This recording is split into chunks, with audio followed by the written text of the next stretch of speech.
All right, so we should be midway into preseason football right now, but that's not happening.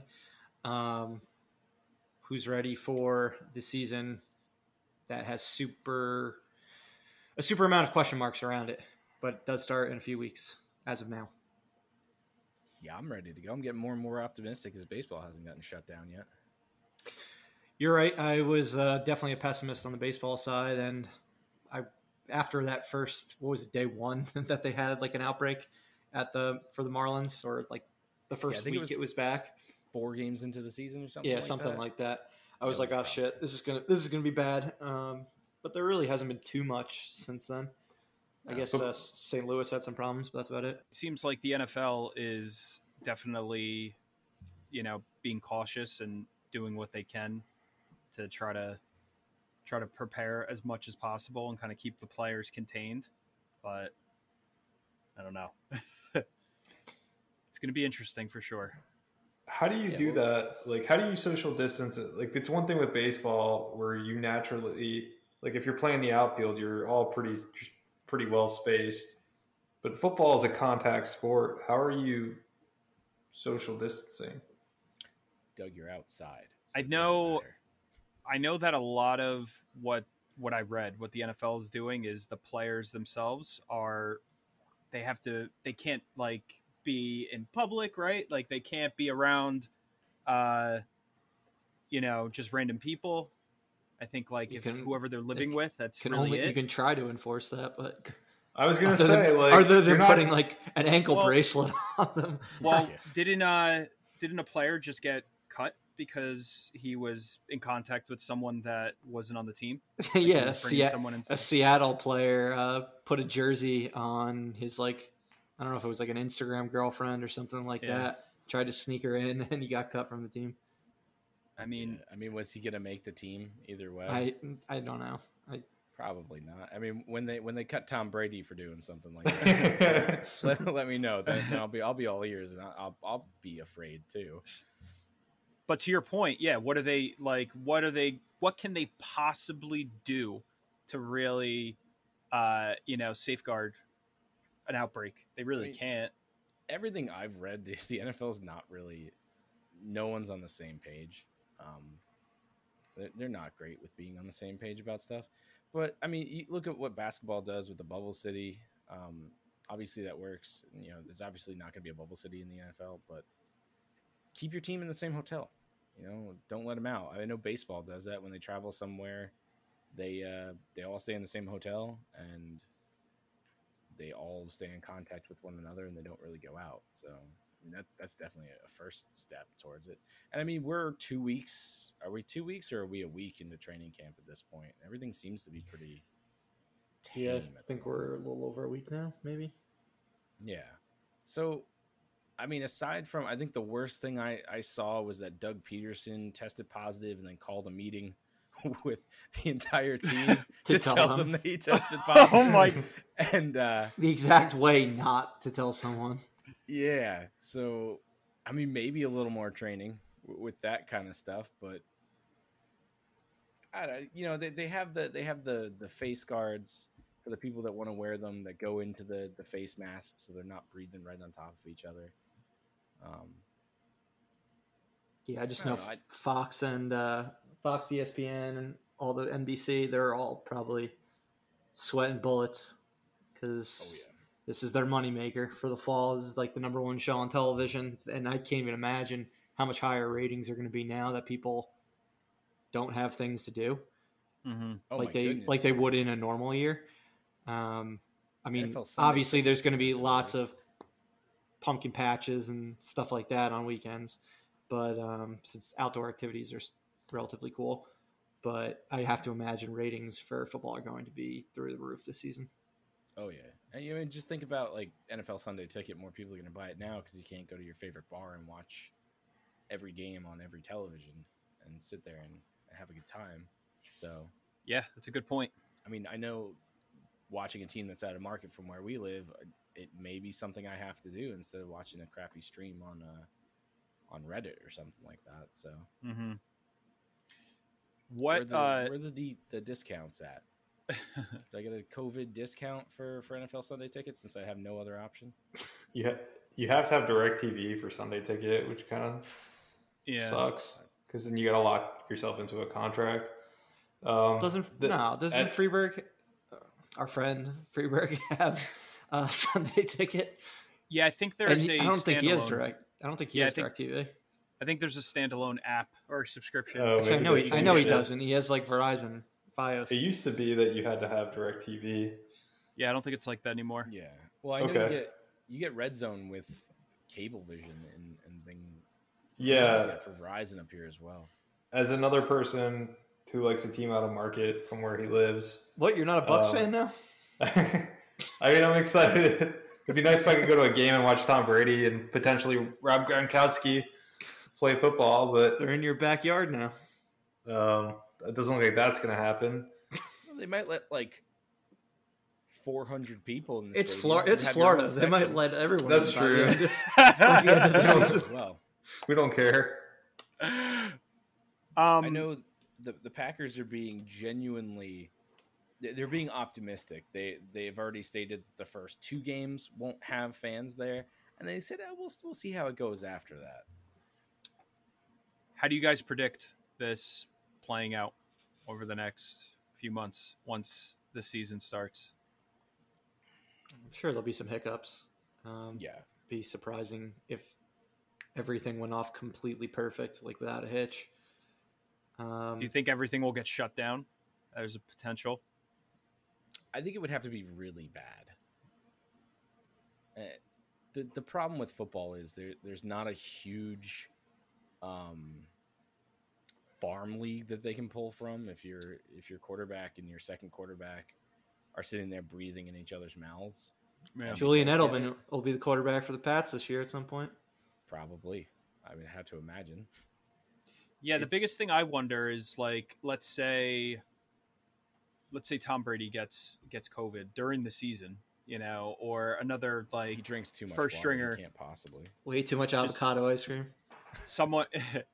Someone who, the team relies on, and I feel like that's going to be super interesting to see, like, how the organizations, I hope it doesn't happen, of course, but, it'll be like an injury. How the organizations react. Yeah. There's a COVID-19 exempt list.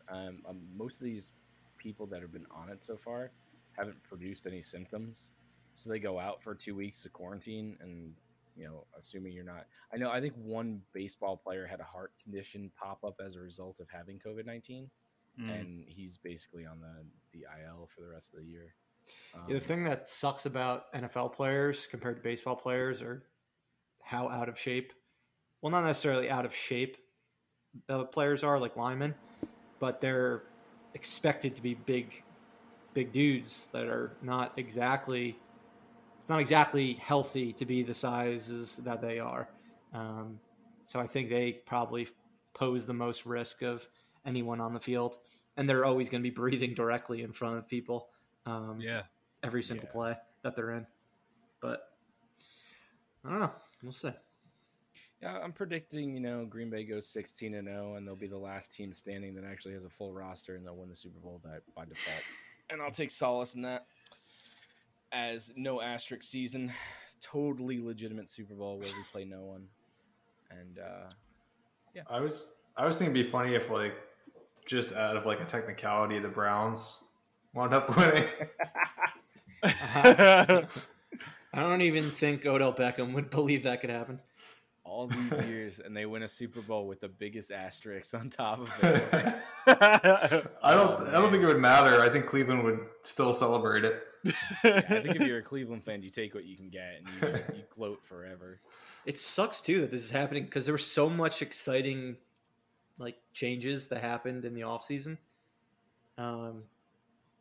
That I hope the season goes well and we can actually see how these guys perform in the new cities that they're in. Cam Newton being one on the Patriots. Phillip Rivers on the Colts. I forgot about that until the other day, and that's something else to see. So you got Rivers on the Colts. You got Brady on the Buccaneers. It'd be a shame not to see this weird Bizarro season play out. It really does. It's going to be bizarre. Like, just seeing these people who've been in their destinations for as long as they have now playing elsewhere is going to be strange. Yeah. How do you think Rodgers is going to be with everything that happened at the draft? And man, apparently drafting a quarterback. Worst draft ever. That was the worst piece of television I ever watched in my entire life. I don't know who wrote that, but I'm not cool with it. I feel like there's been a lot of drafts that you've had similar feelings towards. They draft pretty poorly. I mean, people toot the Green Bay Hornet drafting, but I mean, they kind of draft really bad players. He seems to be really jovial. I read something today about he's joking around with all the other quarterbacks. He's been nothing but good to Boyle and Jordan Love, and seems fine. I'm sure ESPN will find a way to turn it into a soap opera. Well, I did see an interview with him this past week where he was kind of shitting on shows like First Take and all those ones where the hosts just like yell outlandish things at each other. And he's like, it's basically just clickbait. And I was like, all right, this was like the most eloquent way I've seen it be described. And I thought it was pretty awesome. But yeah, I don't think he's going to get him any fans at ESPN, and they probably will look for ways to dig him. No, they're trash. Hey Doug, how many games do you think the Giants win this year? 1,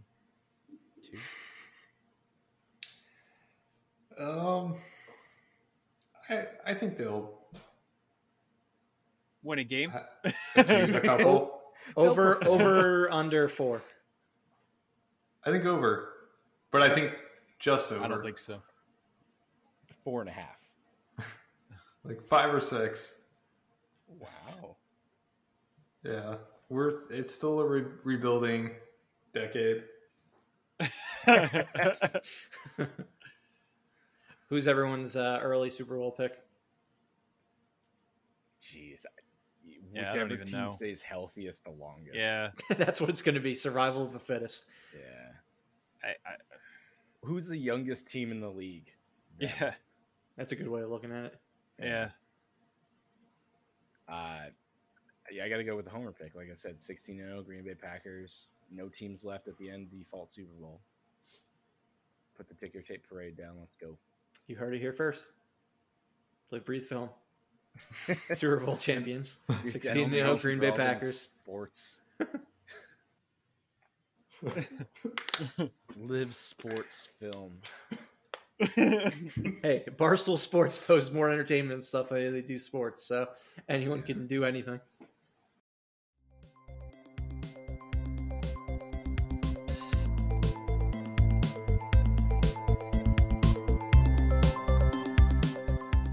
All right, welcome everyone to Live, Breathe, Film. This is episode 11, and you're here with Corey, Doug, JP, and Murph.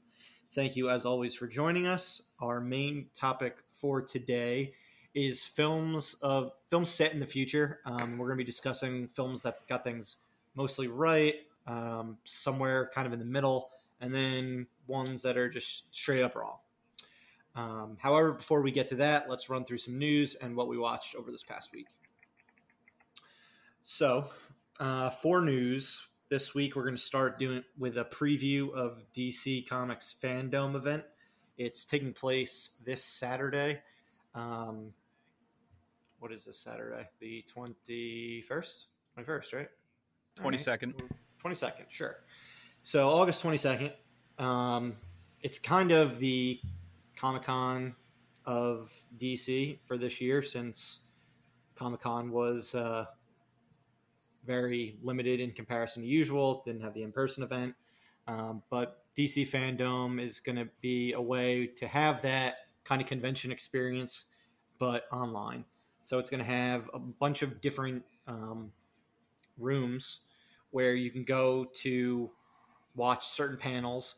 So the big panel is called Hall of Heroes. That's basically the Hall H of FanDome, and it's where you're going to be seeing stuff related to mostly movies and video games that DC has coming up.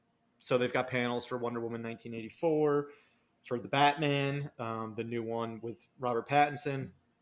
It's got some panels for Aquaman and Shazam as well, but I think they're more focused on the first movies. Panels aren't crazy long, anywhere from 5 minutes to half an hour. But which ones are you guys in particular looking forward to. And what are your thoughts on this whole event and how they kind of operated outside of the typical Comic-Con system? I think we'll get more of those in the future. I know Disney has their D23 that they do every 2 years, but it's not really an online event.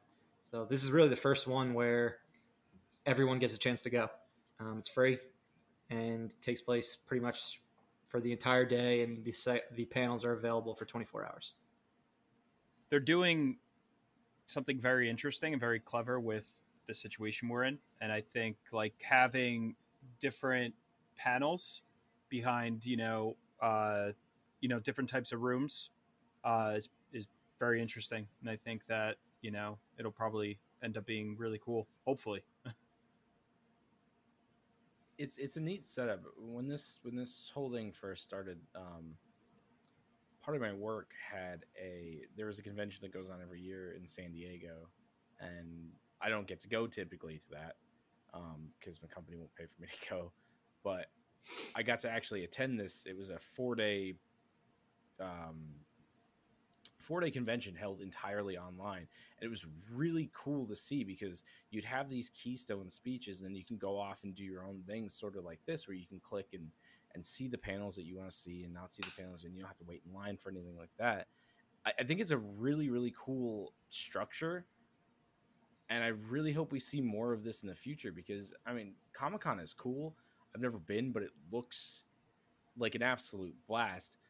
But to be able to give someone an access to something like this is really neat, especially since they're doing it for free, which is pretty awesome. I mean, they could have made people pay for this, but they're not. And they're removing the shitty parts of going to a convention, standing in line for a couple hours for a huge panel, being around a bazillion people, getting horribly sick. There's so many negatives to going to a convention like this, I guess. So being able to just access it from the comfort of your own home and your pajamas, I guess, on a Saturday is for free is pretty awesome. Yeah, and they didn't really skimp with things that they're showing you. I mean, they got the Batman there. From what I've heard, there's a potential for footage, which would be really cool. I'm sure Snyder Cut's going to be all over Snyder this. I bet Snyder Cut has a segment for it or a panel. What's the deal with Aquaman? Like, I think it's only like a 5-minute panel. It's between 5 and 10 minutes, and it's just James Wan and Patrick Wilson. So it seems like it's mostly just a retrospective of the first movie, since I don't know why you'd have Patrick Wilson otherwise. It's got a release date. Yeah. It's supposed to be December 2022, but since Avatar moved to that slot, I would expect it to move to probably like a summer release date, maybe like summer 2023, because it would probably have to be delayed. Avatar gets pushed out, and then it'll move back. So it's going to move forward or move back 6 months to come out summer 2023, and then when Avatar moves back another year, per usual, it'll go back to December 2022. I think they should just call Avatar's bluff and keep it there. They should name it Aquaman 2. No fucking Avatar. I mean, as a whole, like from what I looked at, like the different panels that are going to be going on, I guess, throughout the day seem to be pretty promising. I mean, it seems like DC, Warner Brothers, they're kind of going all in on this idea, and they're hopefully going to show, a lot of like cool footage. It's not just going to be like canned crap bullshit. It's going to be like, actual like new stuff, like maybe a trailer for Batman, Suicide Squad. I mean, they confirmed that, didn't they? Suicide Squad trailer. I'll run through my schedule since I actually this weekend I set it up, picked the events I'd be going to. I had some free time on my hands, clearly. So what I went with in the movie section is Wonder Woman 1984. Flash has a panel. Oh, wow. And it has the direct. That's still happening? Yeah, it's got the director and Ezra Miller, along with the screenwriter of the movie. Suicide Squad has a panel. The Suicide Squad. So that'll be a big one, I imagine. They will definitely be showing footage at that, and the whole cast will likely be in attendance. We've got the Snyder Cut of Justice League, Black Adam, so The Rock will be there. Ooh, yeah. He teased some footage too. Ooh. But yeah, they talked about with that one. They'll be doing like a Q&A, have a few surprises, kind of go over the story and whatnot. Its relation to Shazam. Then Aquaman, like I said, it's a 10-minute panel with the director and Patrick Wilson. Shazam has a 10-minute one with Zachary Levi, or Levi, not sure how you pronounce it. Doug, do you know? Levi? Yeah, it's Levi. Yeah. And then the last, but certainly not least, is the Batman. That's closing out. So you know it's going to be a good one if it's closing out the entire show. Mm-hmm. Like they're starting with their newest movie that's huge and ending with their biggest superhero. Speaking about Batman, do you think they announced Michael Keaton on the Flash panel? I mean, it would be a way to get people absolutely to go crazy. That would be hype. I mean, it's midway, or it's the second to last panel, or no, it's the beginning of the day, relatively. So it would be a good way to get people hyped up before going into like the really big stuff later in the day, the bigger movies. You got to give them something good. I know, when Blizzard does their BlizzCon for World of Warcraft, StarCraft, they always start out with something real big to get everyone talking, and then more of the substance ends up later in the day. And it would be really cool to see. They're not going to be able to get a lot of hype out of Wonder Woman. I mean, the movie's supposed to have come out like 15 times already. So there's only so much you're going to be able to do on that front. So it would make sense if they got people just jacked up with the Flash, which is, I guess, the next segment of the day after like a video game panel. Yeah. I mean, what can they really do with Wonder Woman? They'll show another trailer. Besides... They're going to show the whole movie before it comes out. Yeah, you're going to be able to piece it together before anything. I mean, I would imagine, do you think they revealed Cheetah? That would make sense.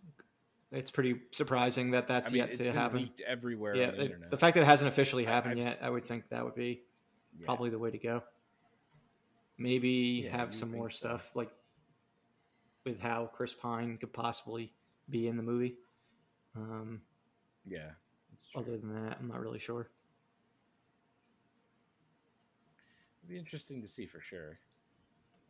I wish they would just release that movie. I really want to see it. Yeah, but I hope this is successful and like Marvel decides to do things like this in the future because they're like always at either D23 or Comic-Con, so we never get a chance to see what's actually being shown at these things. And like you said, I mean, you could monetize this and if they want to, make a ton of money. Oh, and you know they will too. I mean, this is basically like the beta test of doing it like this. Yeah, it's pretty crazy that Marvel hasn't done this before because they have so many things that they could pack into an evening or a whole day or 2 days, even a whole week. I think a lot of it is because not just Marvel but DC. They not only do they spend a lot of money setting up these conventions, but they also make an unbelievable amount of money, like Comic-Con or New York Comic-Con. So I feel like it's in their best interest to kind of keep the stuff exclusive for the most part to just the people that are there. But obviously that's not possible now. So this is really the only way they can do it. I'm surprised that there's no cost. I mean, it might not be possible next year as well to have something like San Diego Comic-Con. I don't think so. Because they have people so jam-packed together that it might take 2 years. There's a vaccine or something. You never know. I mean, I didn't go to New York Comic-Con this past year, but last year I went, and I remember it was over 70,000 people, like throughout the whole weekend. That was how many tickets they sold. I mean, it was insane. You couldn't move. You could not move, and I just can't. I can't see that being a reality anytime soon. But we'll see how it goes. It's We'll next see July, how this right? event goes, and maybe this will be the kind of wave of the future. yeah, Murph, did you pick out your costumes for each of the panels? Yeah, I'm going as Wonder Woman. And then as we go on throughout the day, I'll just kind of mix things up for each soup that they're talking about. Exactly. I do have to say one thing. I mean, who is adding the Pennyworth panel to their watch list for the weekend? I guess I got it for the podcast, right? Oh. I mean, that's our segment in 3 weeks. So yeah, I guess they do I'll have. definitely be on that. I didn't even bother looking at any of the other halls. Yeah, they have television. Yeah, they have one that I'm looking at, which is basically all TV shows. So if you're a big fan of Pennyworth or any of the CW shows, that's the place to go. Anything for that Gotham show? No. I On HBO? did not Batwoman? see it. There's Batwoman. I know Harley Quinn was the only one, or Harley Quinn is in the. I thought it was in the main one, but it's not. Yeah, the cartoon. That's in the TV one as well. That's cool. I think this is another Batman 3 Jokers is I think one of the next films that they're doing, so they're going to show that off. I'm sure it's a lot of that. Well, isn't Death in the Family coming? Yes, that is. Yes. Soon? So they'll probably show a trailer for that. Cool yeah. to do. Yeah. Isn't that one Choose Your Own Adventure? The Death in the Family? Oh, really? I didn't. Yeah, it is. I think so. I think you can alter. They the did it course similar of to how in the events. comic you got. It Yeah, was you back got. in the They day, did voting to Interesting. determine how it would end. Yeah, people did not like No. Jason Todd. Not one He bit. died. See, I immediately thought of. Yup. Spoiler alerts. I immediately. Well, not necessarily in this one. You might be able to save them. I don't think anyone will. It'll probably be the least watched thing. Yeah, what was that? The Bandersnatch, that show on Netflix. Yeah, Black Mirror. Yeah, that was a choose your own adventure, right? I heard it was. Yeah, that one was weird. I did it. I always make the wrong decisions in those games.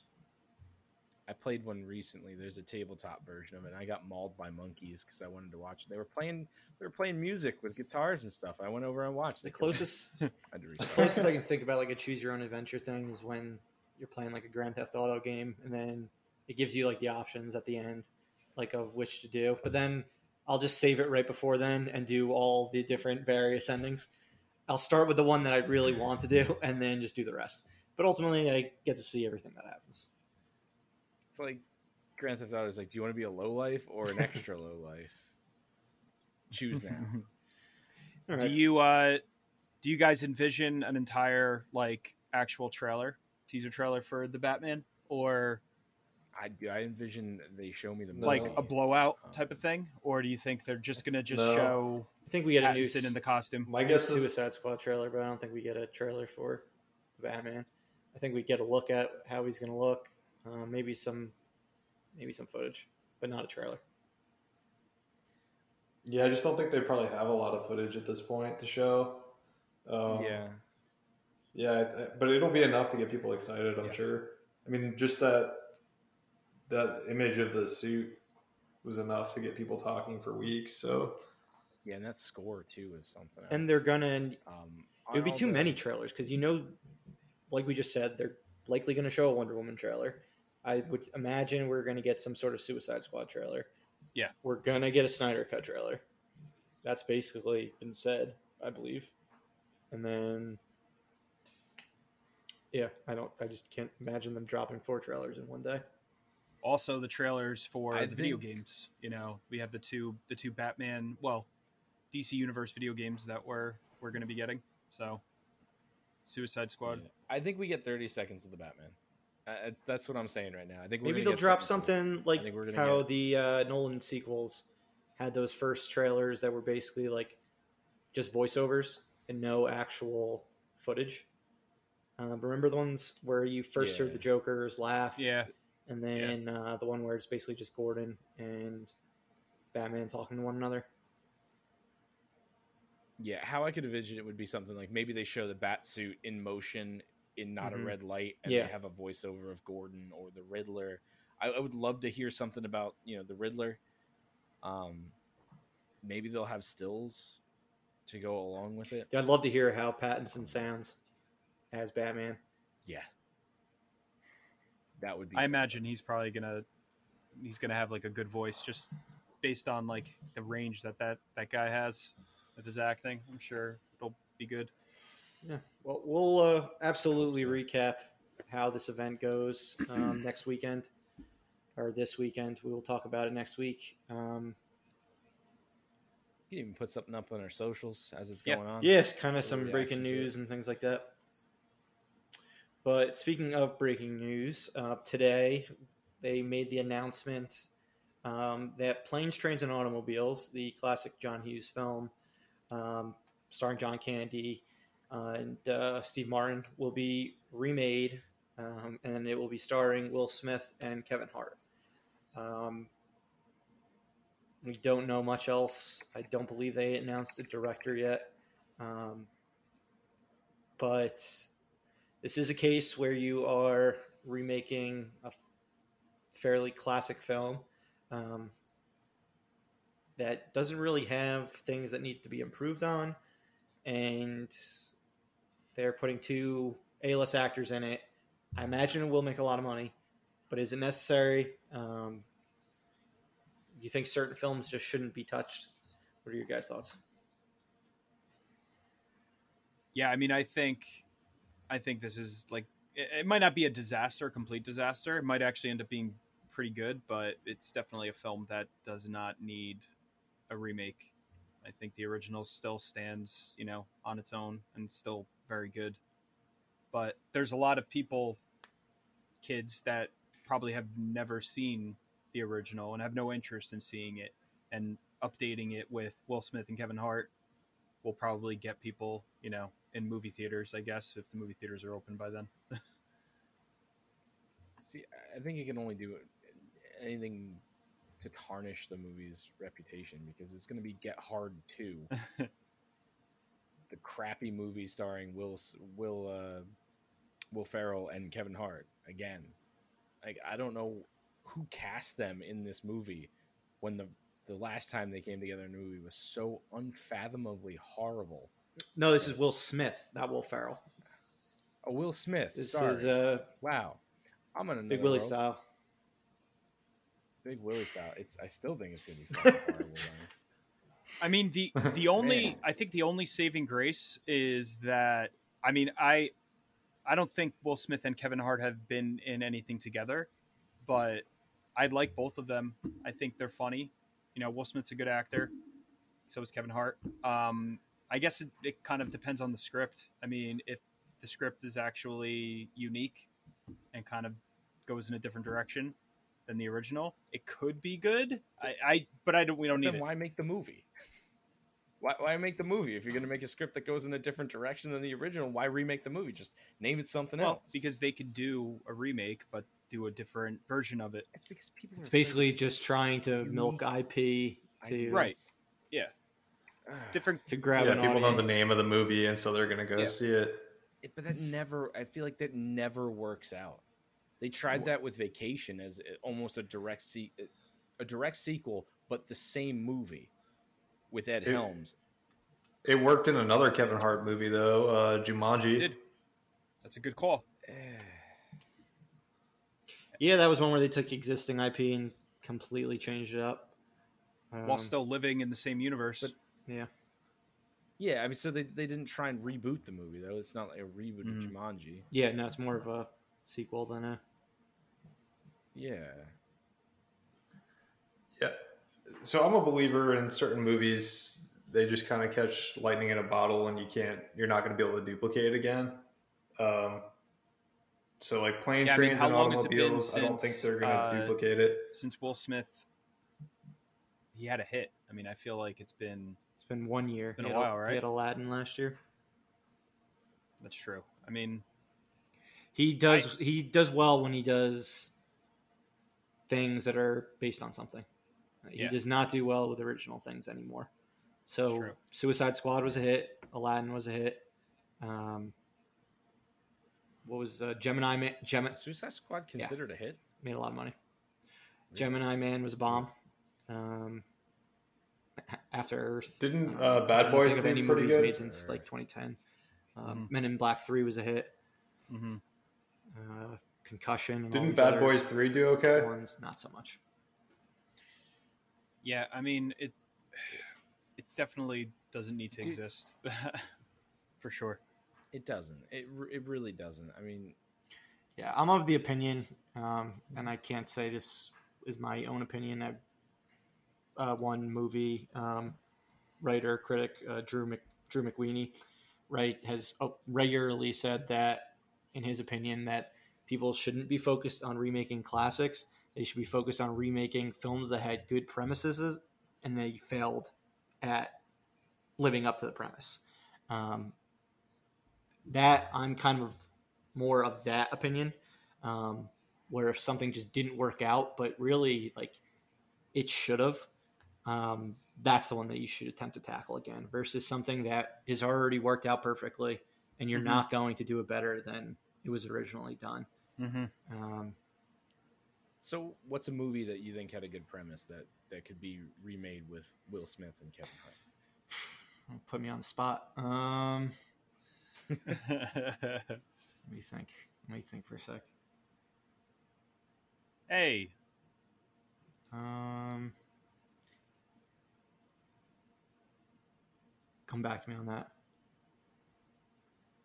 Yeah, it's difficult to think of, because I guess it leaves your mind when a movie is bad and just goes away. And I understand the studio's fear of doing that because this is essentially just clutching your safety blanket. You're like, what can we do for an idea of a film? Oh, this film is beloved. Let's remake it with two different actors in a different time.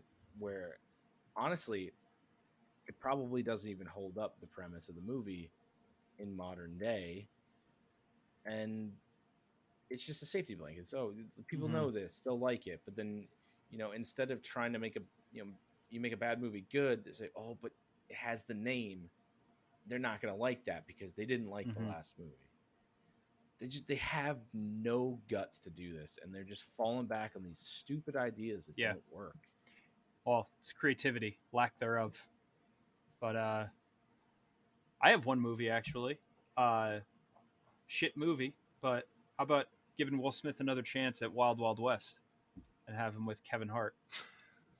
But I don't think that had a good premise to begin with. I think that was the problem with making that movie. It worked as a TV show back in the 60s. What a terrible film. I feel like Will Smith has done more terrible films than good films. Is that probably accurate? When he hits, that he is hits, true. And that's really all that matters. You can make bad films. I mean, you go to work every day, and I'm sure you have bad days. I'm sure you have exceptionally good days. And it's just one of those things. Like I don't think you should ever really hold bad movies against an actor unless they make exclusively bad movies, like over and over again. Yeah, like Ben Kingsley, the last 15 years of his career.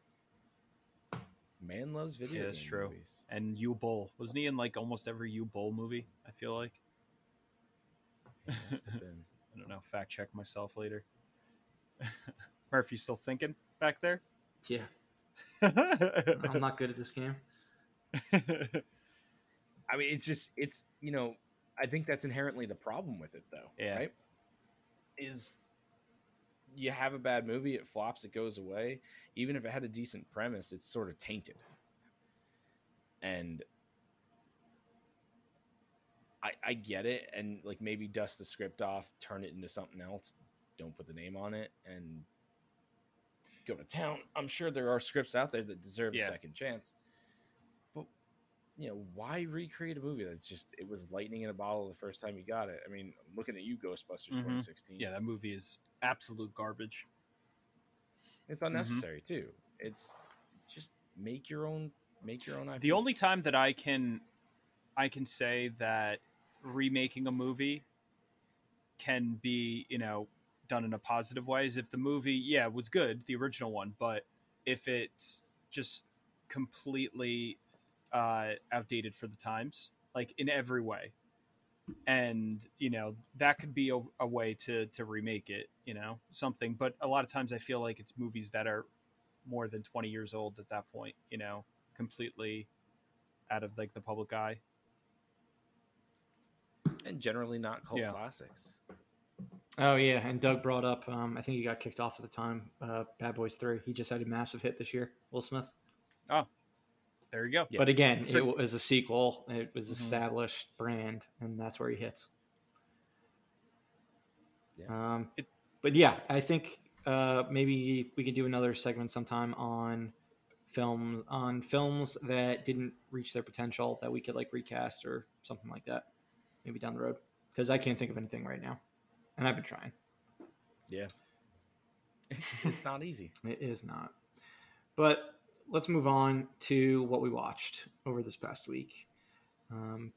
You guys, if you've been listening, you know the drill by now. Each of us will go through our top pick of something we watched and have some thoughts about. Doesn't necessarily have to be something that we loved, but something that we think would be interesting for you guys to hear about. So, Corey, you want to start? Yeah. So for the second time, I didn't actually finish it, but now I'm actually close to finishing it. Netflix show Mindhunter with Jonathan Groff. I watched it maybe like 6 months ago up until like maybe the 4th or 5th episode of season 2. And then I just fell off. I never finished it. So, been watching it again with my girlfriend, and we're basically almost done. Have 2 more episodes, and watching the first season especially again, I noticed a bunch of more different things that I didn't see in the first time, and it's such a great crime drama. And I know for me, Jonathan Groff, the only other thing I saw him in was Glee randomly, and then of recently Hamilton on Disney Plus. So it's just such a different role for him, and he really he kills it. Does a great job. And the other his partner, I think played by Holt McCallany, I think that's his name. He was awesome. Like fantastic, and they just had really good old Bill Tench. Yeah, Bill Tench. I mean, they had great chemistry, and probably the biggest plus for me is the acting chops on the actors that play the different serial killers, the prolific serial killers of the time. The Mansons, the Ed Kemper. They were just absolutely stellar. And they really made it very believable. I mean, if you go back and you hop on YouTube and you watch actual footage of these guys, you could tell that they did their homework and really got the mannerisms down, and the way that they speak and everything. So I'm really enjoying it. I actually didn't know until watching it this time that David Fincher. It's a David Fincher joint. I did not. No, I didn't know that. Only Spike Lee has joints. Oh, well. So, I mean, that was one thing that I completely did not even notice the first time around. But that's why we're never going to get season 3, because he's so busy. Yeah. How much? I mean, obviously he hasn't directed every single episode, but did he direct a large amount of them, or was it just his idea? I think he directed 4 from season 1 and 3 or 4 from season 2. Okay. Yeah, it's kind of upsetting because now that I'm finally almost at the end of season 2, I'm ready for, a 3rd season. When you told me you were rewatching starting from the beginning, I'm like, Jesus Christ, this kid can't get through one TV show. Now he's going to restart the whole thing over again. I am the worst. I'm so bad with TV shows. I don't even know what it is. I'll start watching a show, and then I get distracted by something else, and I never go back. Well, good luck with these final 2 episodes. It's gonna happen. I will be watching them this week. I'll definitely give my 2 cents on the whole show as a whole. So yeah, I love those performances. The Ed Kemper and then Damon Harriman doing and actually Charles getting Manson to like have was more than like 2 lines. yeah, Unlike Once Upon a Time in Hollywood, where he played the same role. yeah. Yeah. He did a really, really good job. They definitely did their homework, and it is just a show filled with fantastic performances. There's really no one I can complain about on that show. They're all fantastic at what they do. Yeah, I'm fingers crossed for season 3. Yeah. I personally prefer Nolan movies, so I'm not going to be upset if it takes a while, but I would definitely like to see this story come to its natural conclusion. I think it was going to go like 5 seasons, so I would like to see the rest of it. Well, we keep building up to BTK, and so I feel like we eventually have to see. They're doing it in real time. We're going to get to the BTK killer being caught, but it's going to be 2050 by the time they finish it. If I don't get to see BTK, I'm rioting at this point. What's that? If I don't get to see BTK at this point, I'm rioting. Yeah, I mean, I want to see it. As Murph pointed out with the timeline, it's going to be hard for them to, because they don't catch him for a while, right?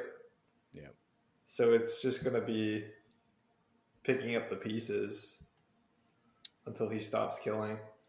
Yeah, and he's like kind of gave up himself in a way because he just got unusually. Apparently he disappeared for a while and then he came back, and by then things had changed so much and it was way easier to catch people. So I don't know if it will necessarily be as satisfying as what they're solving on the show presently, but it would be nice to see the thing that they've teased on many cold opens for 2 seasons now actually get resolved. Yeah. All right. What about you, Doug? What do you got? So I was a sucker and watched the latest Netflix movie called Project Power or Power. And so it's got a pretty stellar cast with Jamie Foxx. You got Joseph Gordon-Levitt and then Dominique Fishback as the 3 main leads. And the premise is super cool. Basically, there's a pill that can give somebody superpowers, but only for 5 minutes. So it's like limitless.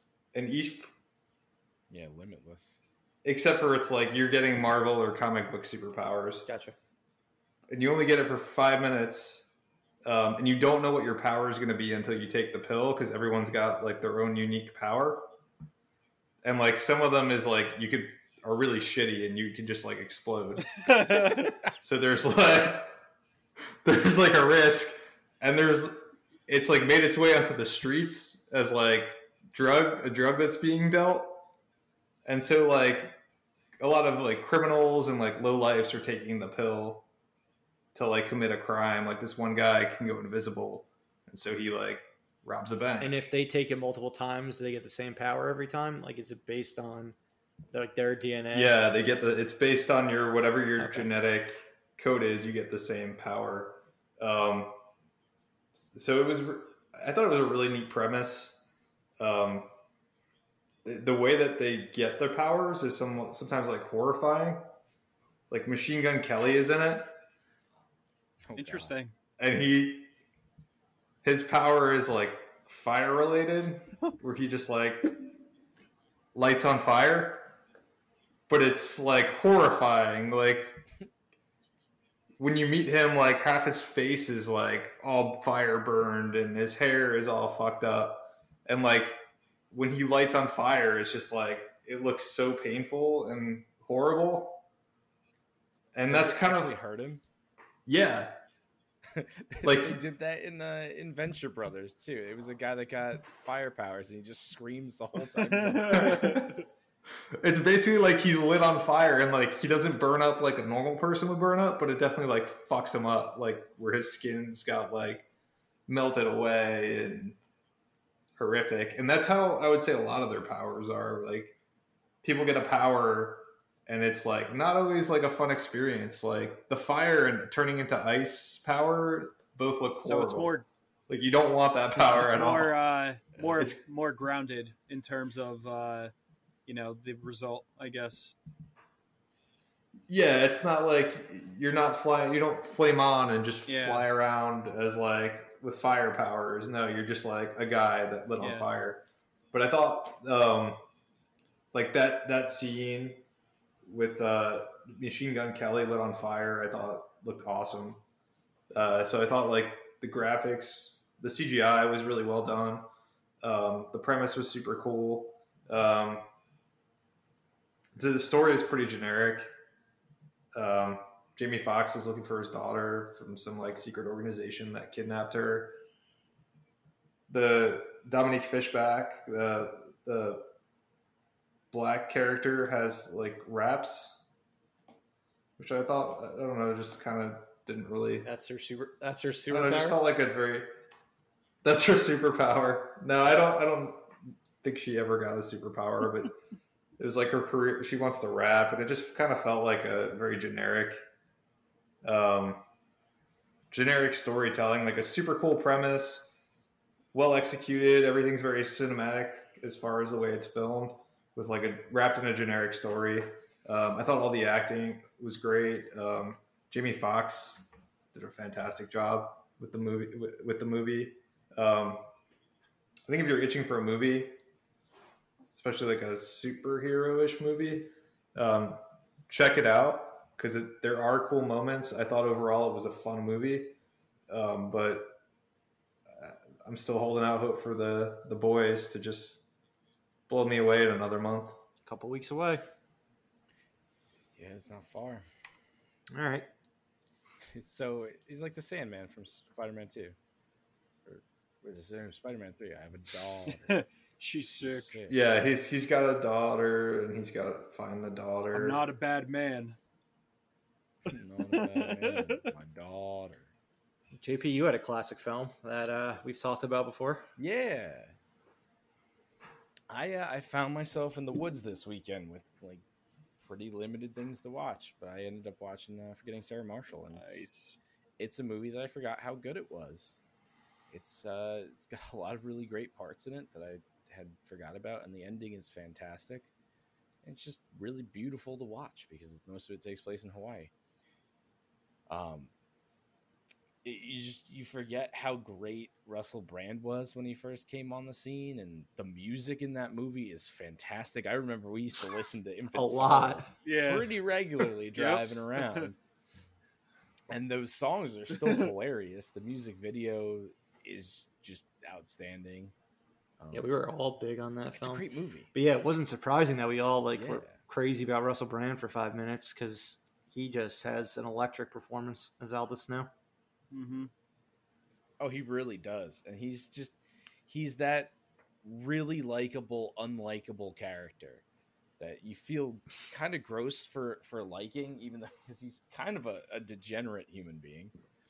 But he's just the magnetism of the actor and the character just it was really well written for him.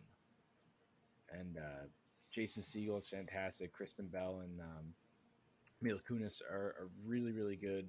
I forgot how good it was when they're all sitting at dinner and they're going right back and forth at each other. They do such a good job in that scene.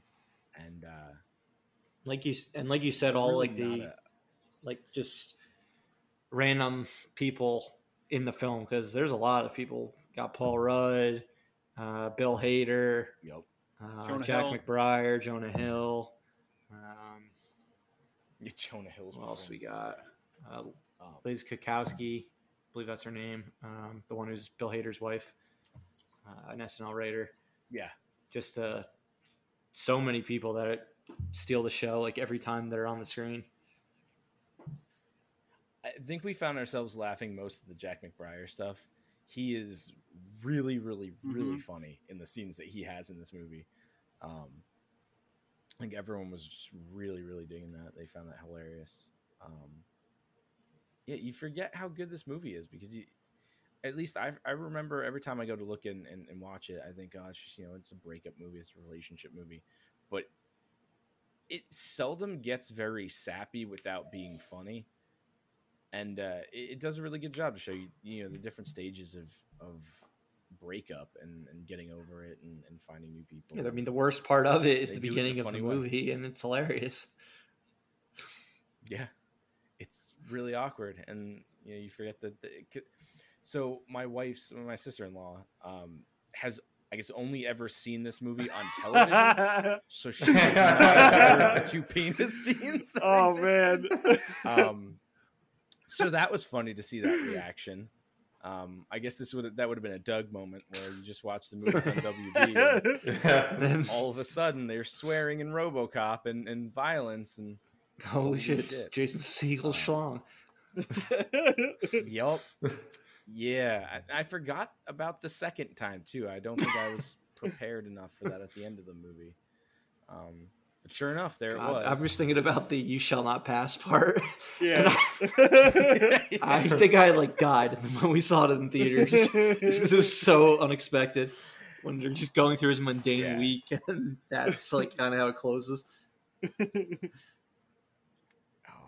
It's a great movie. Yeah, it's very. It's on Hulu, and so if you pay for Hulu, it's watchable. Hulu's got some good stuff. I went through this weekend and added 20 movies to my watch list of things I wanted to actually see. Not original movies because they only have 4 of them, but their library catalog. Yeah, we've gone through a fair amount of them because up there the couple times we've been there, we have Hulu, and that's about it. And a lot of good TV shows, a lot of good movies. Live, Breathe Film, sponsored by Hulu. I mean, if they want to pay for my subscription and get rid of my commercials. Oh, you're on the commercial plan? Yeah, I'm not paying $2 extra to get rid of commercials. They shouldn't put commercials in there when I pay for it. I'm right there with you. And Hulu does not like us anymore. And we lost our sponsorship. 15 seconds. I mean, Netflix, jump in here, man. You got no bidding war commercials. Big fan. Who wants us? All right. Well, speaking of other streaming services, I'm going to talk about a movie on Disney Plus that they actively tried to hide for basically the past 3 years. The film is called Magic Camp. It stars the two leads are Adam Devine from Workaholics and Gillian Jacobs from Community. So this film was shot back in the Obama administration. It was shot back in the beginning of 2017 is when production began, and it was just released on Disney Plus on Friday. So out of curiosity, I just had to see this movie. And the reason why it was basically shelved, originally was going to be coming out in theaters, I believe, in maybe summer of 2018. And then they pushed it as a Disney Plus original film, but then never showed anything from it until last week. They threw out a trailer last Monday and announced it was coming on Disney Plus in the beginning of August. It actually had a release date. So the reason why it was basically hidden from everyone was because Jeffrey Tambor is basically the third lead, and he's essentially persona non grata in Hollywood during all the Me Too stuff. He caused some trouble on the set of Transparent, harassing transgender coworkers. And by the time that this movie actually came out, one of the kids in the movie actually came out as transgender. So it was just a whole mess with the whole Jeffrey Tambor thing. Basically what the movie's kind of like a 90s Disney movie. It doesn't really fit with the types of movies they make now. basically Adam Devine and Gillian Jacobs went to the camp when they were kids. They were both like really good magicians. They were partners and dated. And then eventually, based on a misunderstanding, they break up. Gillian Jacobs becomes a huge solo act, and Adam Devine just becomes a cab driver. So they go back to this camp. Jeffrey Tambor has him lead a group of basically misfits that don't show much potential when it comes to magic. And it deals with him kind of these kids being under his tutelage and learning to grow as teenagers and as budding magicians. There's one kid who's basically the kind of the heart of the movie. I'd never seen him before in anything prior. Nathaniel McIntyre. It's kind of dealing with him and the loss of his father, who was the one who encouraged him to be a magician. But it was like a heartwarming movie. Absolutely nothing like offensive or anything in it. I think I've only watched 2 movies on Disney Plus so far, like originals, and this was absolutely better than the other one, which was the Lady and the Tramp remake. They remade did. that movie. Yeah. It's Disney Plus. It was like exclusive. a day one Disney Plus exclusive. With real dogs? Yeah, with real dogs with like CG mouths. Who asks for this stuff? That one was one that they were like, we're not throwing this in theaters. This one will go Disney Good Plus. Lord. Oh, that sounds frightening. Yeah. But no, the film was an enjoyable one. I would definitely recommend it if you got time to kill and you're not sure what to watch. But yeah, it was really just the backstory behind the whole thing, and the fact that it was shot 3.5 years ago and is only just seeing the light of day now, which I thought was just a very interesting situation. And a silly one, because I don't know what kids are going to be like, oh, I'm going to go look up Jeffrey Tambor's filmography now and look into his background. I didn't even know about it, and I like Jeffrey Tambor. Could have released this movie. I A, wouldn't have seen it because it looks like a Disney movie, and B, wouldn't have cared because I wouldn't have known anything that was going on. This was something that Netflix was like worried about for that final season of Arrested Development, because the stuff had come out shortly before that. But they're like, there's nothing we can do. We can't edit it around George Bluth and Oscar Bluth. Yeah. They just went with it and made sure he didn't cause any problems on the set of Arrested Development. When they said he basically did not, then they were good to go. Yeah, that's all you got to do, right? I'm sure there are issues with that, but you're saying it's like a return to form of 90s. It was like a Mighty Ducks type, like The Big Green, like one of those types of movies. There's no aspirations of a franchise, and it's not big budget. I think the budget was only like $50 million. No, only $24 million.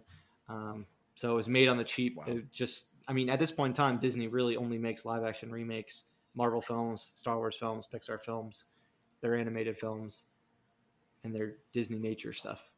Other than that, you don't really see many original movies from them anymore, because most of them, they don't do Disney Channel movies? I guess they do some Disney Channel stuff. But whenever teen films, they kind of go into like they try to make an original movie or something based off an IP, like a Prince of Persia or Tomorrowland, they tend to bomb. So like they're at their point where like they're like franchise only, because we know we're going to make money from these Marvel films and all these other established IPs. Well, it's safe. Especially when you have something like a worldwide pandemic that closes down theaters and you can't put movies out. You got to rely on making money off of franchises. You can't do anything. Like we were talking about last week. It served a purpose. At least keeping them in business for a little bit longer. All right. And then I know you guys, there were some shows and movies that you guys all watched over the past week. I believe Corey and Doug, you watched The Old Guard on Netflix.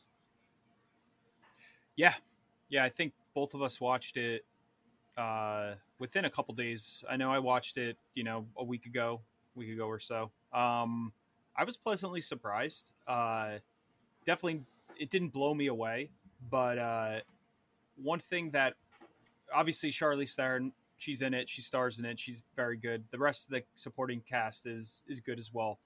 But the one thing that stood out for me was Netflix put a lot of money into this film.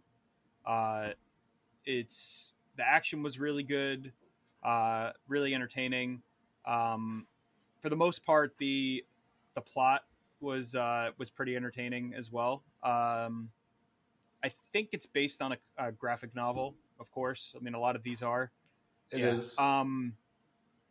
Just the way that they explored how these individuals were immortal.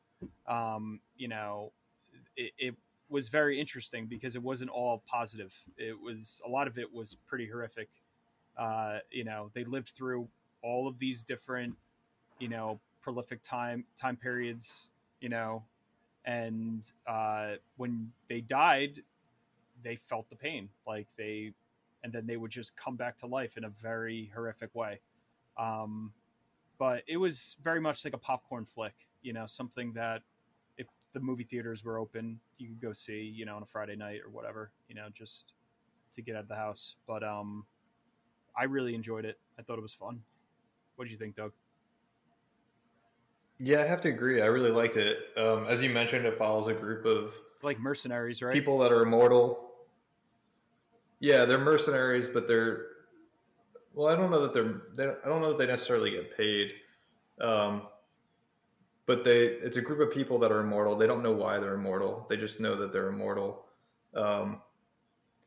And they try to do good, I think. I think they try to join whatever cause they think is the right cause. And so it's got a little bit of, I remember Highlander, I think, dealing with this of like, it sounds really great to be immortal until you think about like all your friends and family dying. And so it kind of explores a little bit of that where like these people had, family members and people they love and they had to watch die, and how shitty that aspect is of it, where they lived through a certain period of time that was just horrific. I think one of them or a couple of them might have been around in the Crusades or a time period that just wasn't a great time to be alive.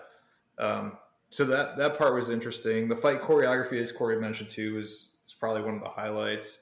I thought it was really cool that since they're immortal, they, even though they have guns and everything, they still carry around like their old school weapons too, from when I'm assuming from back when before they could use guns. So like one of them has like a sword on their back, the other one has like a sword on their side, someone's got a battle axe, and they use that when they're fighting, in addition to the guns and other stuff, which I thought was just kind of cool. It was a nice touch. They're immortal, so if they get shot up, they can always come back.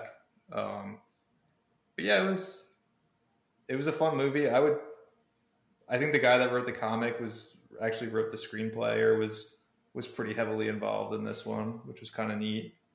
I would definitely see it again. I'd like to see a sequel. I thought it was interesting. Yeah, the world building I thought was good. I mean, they set the stage pretty well, especially if they wanted to do more of them. They kind of built it that way where they could explore, the characters, I guess, more in other films. I thought that was really well done. Yeah, no, I think it's another Netflix movie. I mean, I know movies are coming back soon, but if you need something to tide yourself over, it's another one that it's an enjoyable movie to watch. I think I enjoyed it all the way through. It's not mind-blowing, but it's definitely entertaining. Is it better than that other one you watched? The one you were just talking about with Jamie Foxx? Project Power. Yeah, I would rather watch Old Guard. I thought the story was a little bit better.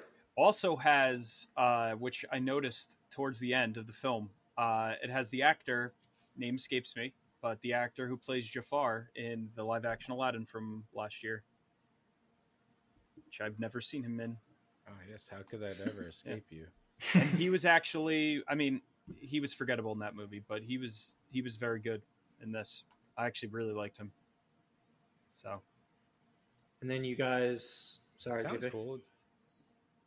It sounds like Highlander. Yeah, it's very similar, JP. It is. Yeah. Except for there can't only be one. Oh, there can be multiple. There can be multiple. All right.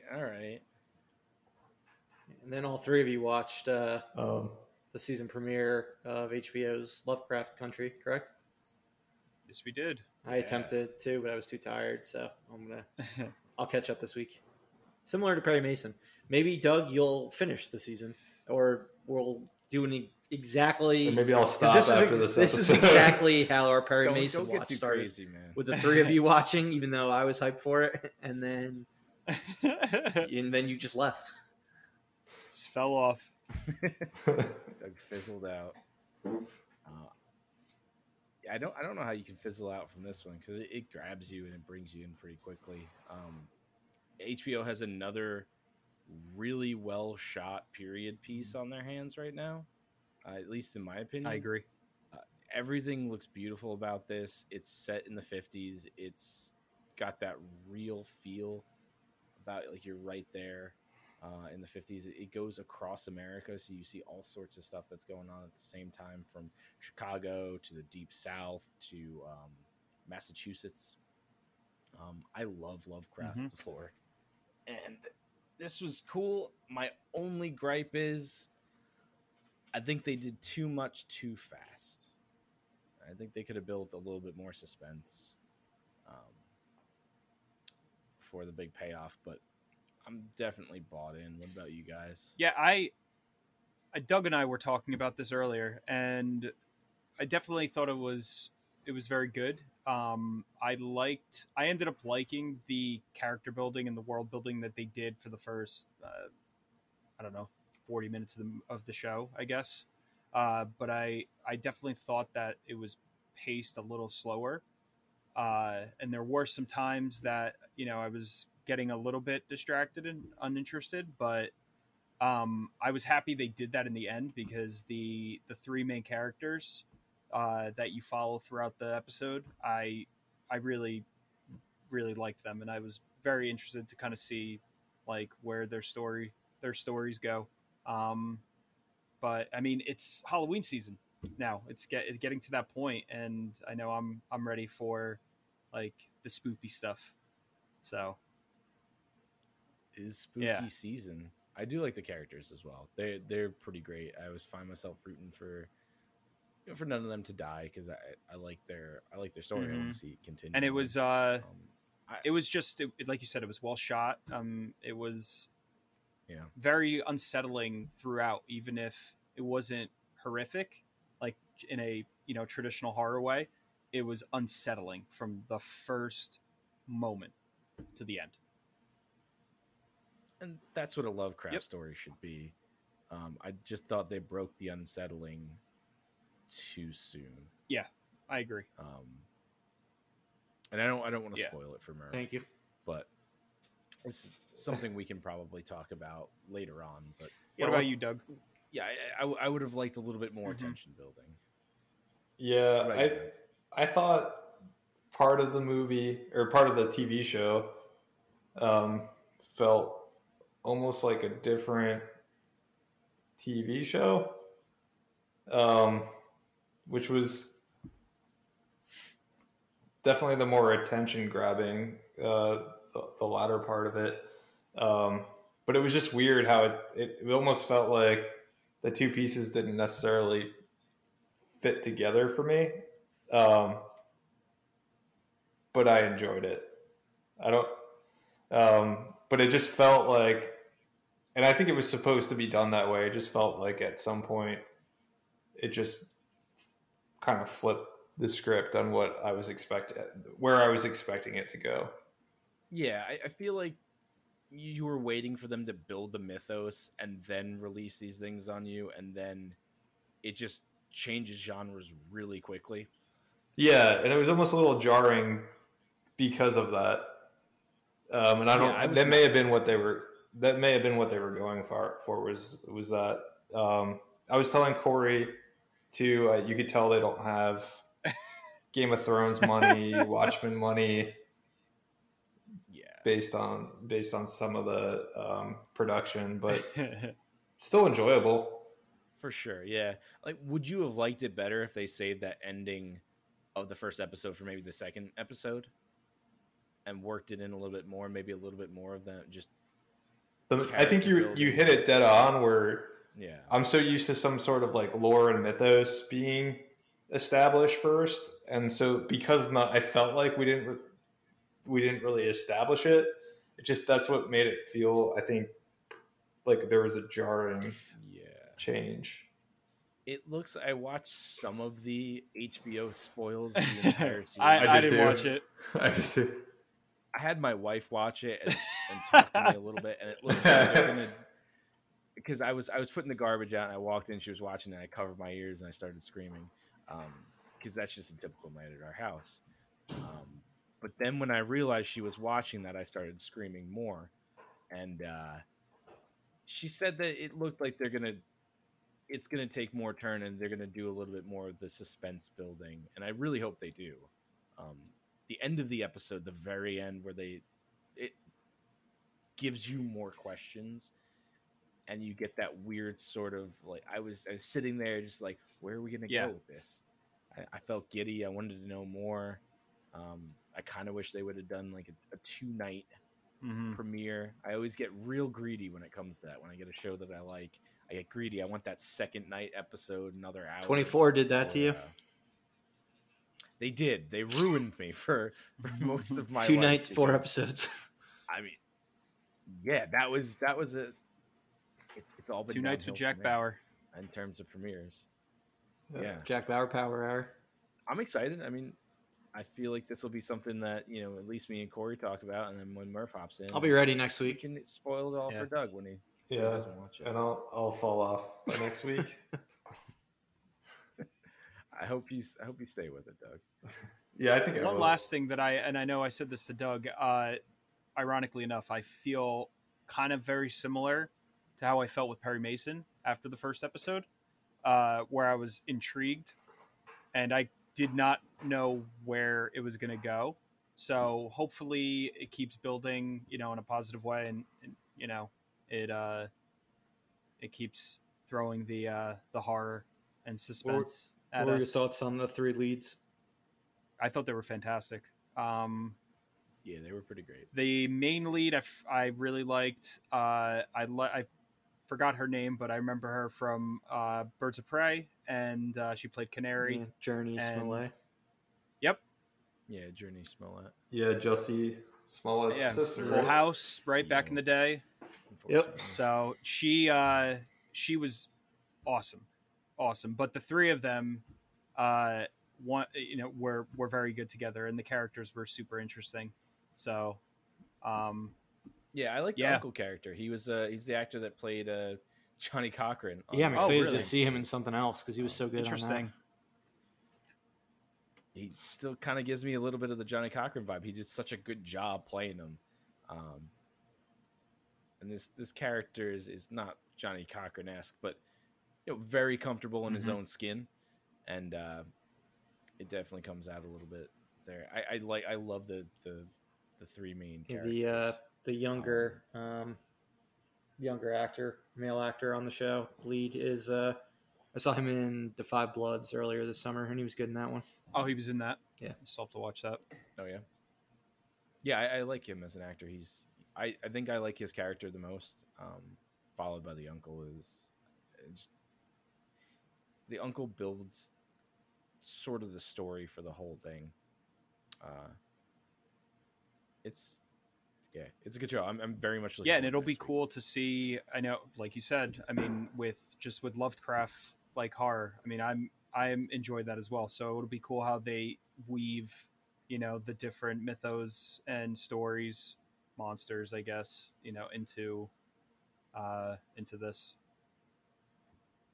So yeah, definitely. All right.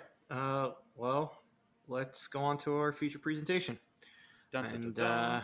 We're going back to the future. Mm-hmm. So films that got things mostly right, kind of somewhere in the middle, or just flat out wrong. And we will start with, and when we're talking right and wrong, we're talking things like technology for the most part, when it comes to, at least when it comes to being right and in the middle. So let's start with what was mostly right. The film that we thought of was Minority Report, Steven Spielberg's film with Tom Cruise, which came out back in 2002 and takes place in 2054. What I think was a cool thing that Spielberg did when preparing for this film was speaking with experts that kind of predict where we're going to be at with technology and things like that in the future. And I think for the most part, he did a pretty good job outside of, I don't think we're ever getting precogs. We're not getting those. Yeah, it sounds like a human rights violation, maybe. I don't think that would be allowed. Basically, you're enslaving those siblings, and you are all like charging people for things they haven't actually done. So it's problematic on multiple fronts. But on the technology side, you guys looked into these things. Doug, I believe you rewatched the film over this past week. Yeah. So I just rewatched it, and I took some notes while I was reading it. I mean, I think the most iconic thing that everyone can talk about is the gloves and the way that Tom Cruise interacts with the different screens. I think that technology exists today, and it does. Reality. Yeah. I mean, you could even look back at I feel like the Wii was a direct response to Minority Report, and the Kinect from Microsoft. Yeah. That too. Touchscreen computers too. I mean, I know that I can swipe left and right on, an iPad. You're swiping left, swiping right, going to different screens. Same thing on a lot of touch-based computers. So yeah, I take that for granted now, but at the time this movie was made, that wasn't something that we did every day. I mean, even at Xbox Live back in the day, swiping between blades, that might have been a direct result of this as well. Very possible, for sure. Blades became a big thing back in the early 2000s. A couple other things that I thought Minority Report definitely got right. The biggest thing I saw was the targeted ads. Oh my God, yeah. So, yeah, whenever Tom Cruise's character is walking anywhere, if you guys remember, it scans his eyes, and they use ads to basically just say, "Oh, hey, so and so, you should do X, Y, and Z. You should buy a Coke." Precursor to Facebook ads. Who knew you would just have to have your phone near you and Instagram open, and suddenly your phone would listen to everything you said. Yeah, that's fun. The app doesn't even have to be open. Just have your phone next to you. That's it. It's always listening. Honestly, looking back on this movie, the targeted ads might be the scariest thing that they discuss in this movie. Yeah, going back and watching it, that wasn't something that stuck out to me at the time, but I was like, oh shit, like they were dead on with the targeted ads. Like, it's not scanning my eyes yet, but it's pretty damn close. It's just listening to you and your conversations. Yep. Just almost worse. Yeah, that's horrifying. The other thing I thought was kind of fun when watching Minority Report is he had a smartphone or a smart house where he would tell the lights to turn on, turn off. He basically talking to Alexa, telling her to do shit around the house. And I was like, I have that right now. Like, I'm living in my, like, this future that Minority Report painted. Like, I tell Alexa to do shit all the time. So I thought that was pretty cool. I don't know that it's quite as much of a soothsayer on that one, because I think I've seen other movies with smart houses, but I think Minority Report definitely got that one right. Do you mean the Disney Channel movie Smart House, which predicted it in 1999? I don't remember that movie. I missed that one as well. It came out in Yeah, 99? like all Smart House movies. It came out in 99, and it was the woman from Married with Children was the Smart House. It was the AI that ran the house, and it fell in love with the family and then attacked them. Oh, Katie Seagal. Katie Seagal. Yep. Peg Bundy. Oh my god. Yeah. I mean, that is weird. That is very weird. According to Elon Musk, that's our future. So I bet you Simpsons did it first too. What was funny about the things that Minority Report got wrong, I noticed there was a reference to Radio Shack, which I was like, but I know the last one we wanted to talk about, I know for this film was biometric security, which is definitely one that they nailed right on the head, I think, especially with microchips, people inserting microchips into themselves and using your thumb to unlock your phone, face, right? Yeah, and eye. Yeah. Scanning. Yeah. Do you remember when that stuff first came out? I mean, seeing this movie, it seemed far-fetched, and then when it came out, I was very, very skeptical about doing that. And now I do it probably about 35 times a day. Yeah, you don't even think about how many times, every time you open your phone, scans your face. Boom. That's it. No, it does not, because I do not. Oh, you don't have it on. Okay, well. I love that feature. I can't imagine not having that. It's hellish with this with wearing a mask and not being able to do it, and like, oh god, I have to put in this code. This is horrible. Well, there was a whole thing that like Apple was apparently working on this thing to, it'll recognize when you have a mask on, and it'll, I guess, like alter the way that it scans your face. But again, technology. So it's terrifying. You guys are truly our faces just our faces are on a server somewhere. Doug, does your phone have the ability to scan your face? Oh, my phone has the ability to scan the face. Well, I know you do. Day one, you do not have permission to scan my face. Yeah, mine scans my face too. I don't know if it's as high tech as the Apple. And do you have scanner, do you have yours on?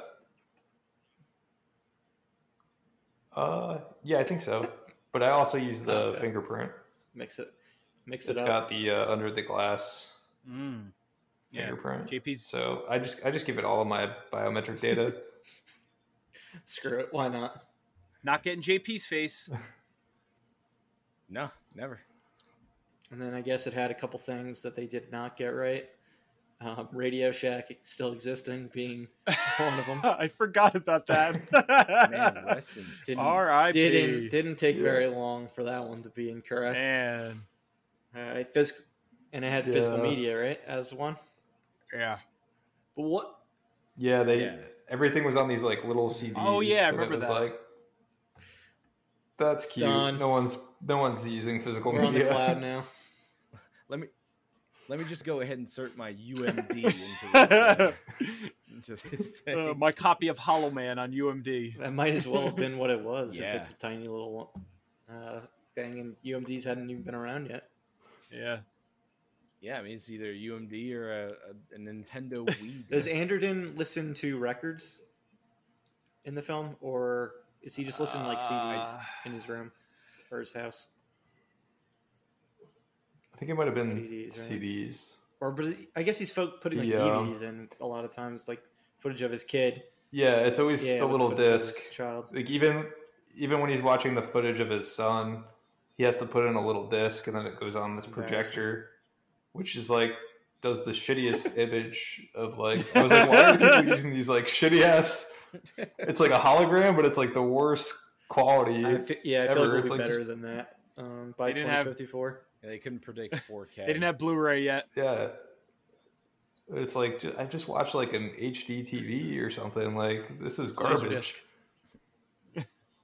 I thought it's funny too, just like the clothing, because everyone's like wearing the clothing of that time. And it's like, I guess fashion could have came back around potentially. I feel like that's one thing they never do is when you get a movie that's set in the future from the 80s, everyone's still got the teased up hair and the stupid clothes. If you're going to go out on a limb and put in flying cars and stuff, why don't you just change the fashion? Back to the Future Part 2. There you go. They went all in on the outlandish future. Yep. Which is our film that we have as like a 50-50. They got a bunch right. They got a bunch very wrong. What's the one that sparked this whole conversation? And the clothes and the fashion in that are fucking weird. And we did not... but not wrong. For 2015? Because those shoes exist. The Nike Air Maxes, yes. Air Mags, they existed. But the types of shit that Griff is wearing and his goon squad, no. Still to this day, I want an air drying jacket and a self-fitting one too. I want that. You are now with dry. Today's technology, you'd get wet and you get electrocuted. Or light on fire. Just like just like Machine Gun Kelly. The other fashion staples, I think, were pockets have to be inside out. Yep. And then don't forget the double tie. Yes. The double tie. I don't think that'll ever happen. The double tie. No. I mean, I could do it, but I'll be mocked and ridiculed. What about getting the de-aging with Doc when he like rips his skin off his face, like his old skin? That was a thing. Yeah. Christopher Lloyd just being sick of makeup. I mean, Doug, do you ever witness your wife doing the before bed thing? I mean, sometimes they do rip their faces off and they have a completely new underneath. It's truly frightening. They did. Yeah, I mean, they got video chat correct. They pretty much nailed that. Yet they're also using fax simultaneously. Yeah, it was like a 50-50 on the video chat because I mean he's video chatting for work, so it's a work presumably like at least some sort of work from home scenario. Well, to I believe like his boss that's in like China or wherever. Well, I don't think it was a work from home situation. I just think he just came home from work. Am I mistaken about that? Yeah. Yeah, you're right. He was having dinner and then he got fired. Via fax. Fleet screwed him over. And there was a fax machine in every room of the house. Every single room. Yeah. Now you do not find fax machines anywhere outside of an office building. Yeah, I would say my office has a fax machine, but my parents have a fax machine. Oddly enough, they're still living in the world where that's the thing. But maybe we should start faxing each other stuff. Why not? From now on. Another thing I want. Live, breathe, film, fueled by fax machines and not email. One of the other things I always wanted was the window screen, like the TV screen that they had in front of the windows. That was always cool. Yeah, to make it look like you were like living somewhere else. But that was another one where like the quality of the image on your window was so shitty. It's like, why? You're not fooling anybody.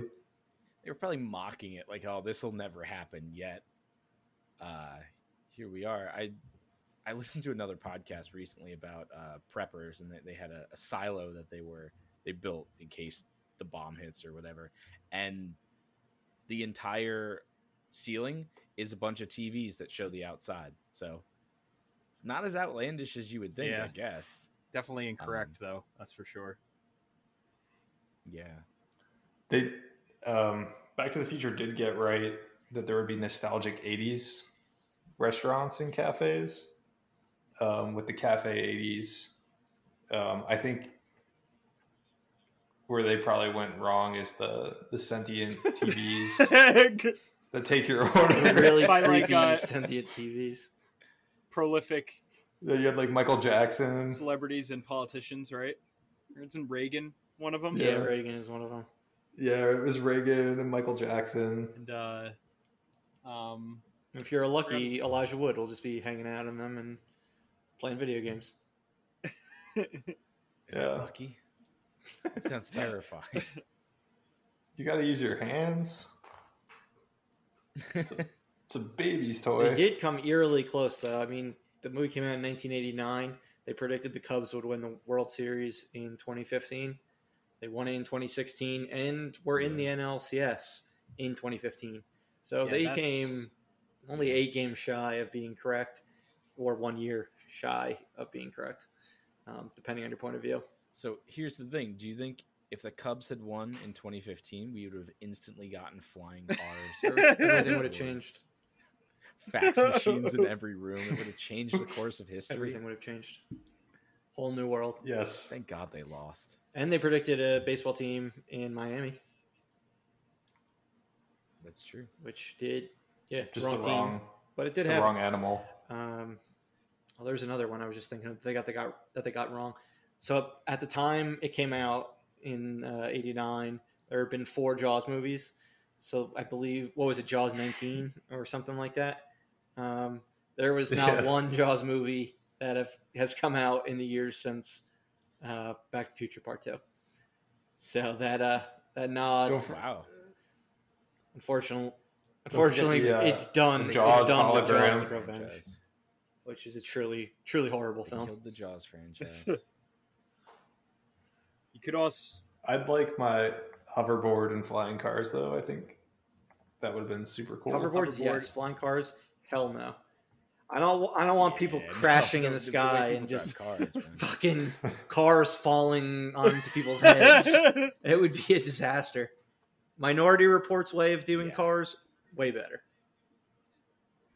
I don't know. Hoverboard I would want, but I know within like probably 10 minutes of me riding one, I would probably end up in the hospital. Bust your ass. Yeah, break my collarbone. Would you get one with power or one without power? I'd be a little bitch. I'd get the Mattel one. You gotta go on water. Sports don't work on water unless you got power. Unless you got power. Yes. What about? Well, they also predicted a little bit of 3D, right? Because the Jaws movie was the hologram, and is Billy Zane still wearing 3D glasses? Still be a thing in the future. I mean, I fucking hope he's wearing his little cardboard ones in the first movie. I can't recall. Yeah, I mean, it's so he can see better. I would have to imagine. I mean, he was in The Boys. I didn't see him wearing 3D glasses, but I mean, I suppose anything's possible. What else was there anything else? Oh, we missed one. Dehydrating a pizza. Oh, rehydrating. Rehydrating? Dehydrating? Whatever. Oh yeah, rehydrating. Yeah, you're right. Yeah, that's one. That's also one that I would go for. Can you imagine how convenient? What was that? A Pizza Hut, right? Yeah. Imagine how awful. Oh, Pizza Hut's still around, so they were right about that. Yeah, Pizza Hut. Ooh, not for long, man. 300. Really? Yeah. As of today, they filed for bankruptcy. 5 years off. I can't. Dude, I can't imagine. Yeah, you're like must Pizza be Hut, so. a little scared right now. You're a big Pizza Hut guy. Big Pizza Hut guy. Yeah, I'm a little terrified. I'm gonna have to go into the one nearby and buy some and maybe try and dehydrate them with the hopes of rehydrating them sometime in the future. I thought of another couple things they got wrong. So the weather isn't ridiculously accurate where it's timed to the second. It's not at all. They're still wildly inaccurate with the weather. They're worse than ever with their predictions. And then thankfully they have not abolished all lawyers. Congrats on still having a job. One day, Doug. But One day. it wasn't 2015, but they did somewhat get in the alternative 1985. They had the casino owner, Biff-like guy, being basically Biff Tannen's. Is he Biff Tannen the president? He's not, right? I think he's just like runs. What does he do? He just like controls Hill Valley. Hills Valley. But a lot of people have alluded to the similarities between the Biff character and Donald Trump, which is pretty funny, but it's not the future. So what you're saying is we got to check Trump for the sports almanac. Yeah. He may have got it. Yeah, he's probably got the greatest sports I don't know who on. the Marty McFly and the Doc Brown are of the current world. Maybe it's like Elon Musk and somebody else. it's Rick and Morty. But, for now, yes. It might as well be Rick and Morty. They're stuck in the cartoon world. But yeah, what the fuck is Biff in that world? He's just like a absolutely rich dude. It's like some odd. He had some industry. He ran some industries outside of casinos, if I'm not mistaken. And his horse racing. That's how he got his money. He's like a fucking warlord. He just kept winning. He owns the police, as he said in.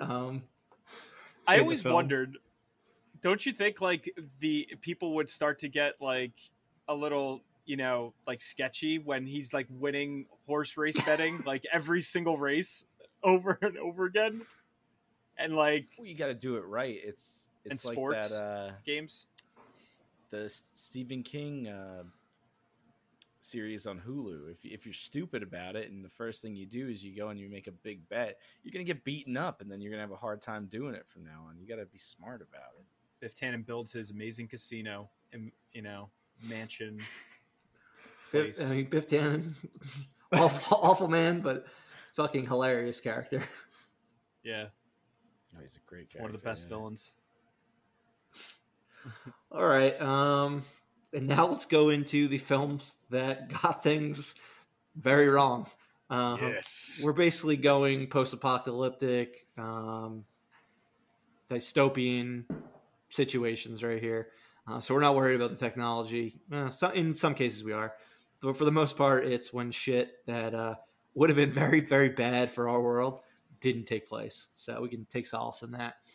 And let's just run through a bunch of these situations real quickly. JP, you want to start? Yeah. Mad Max set up in the distant future of 1994, where motorcycle gangs and car people roam the earth, and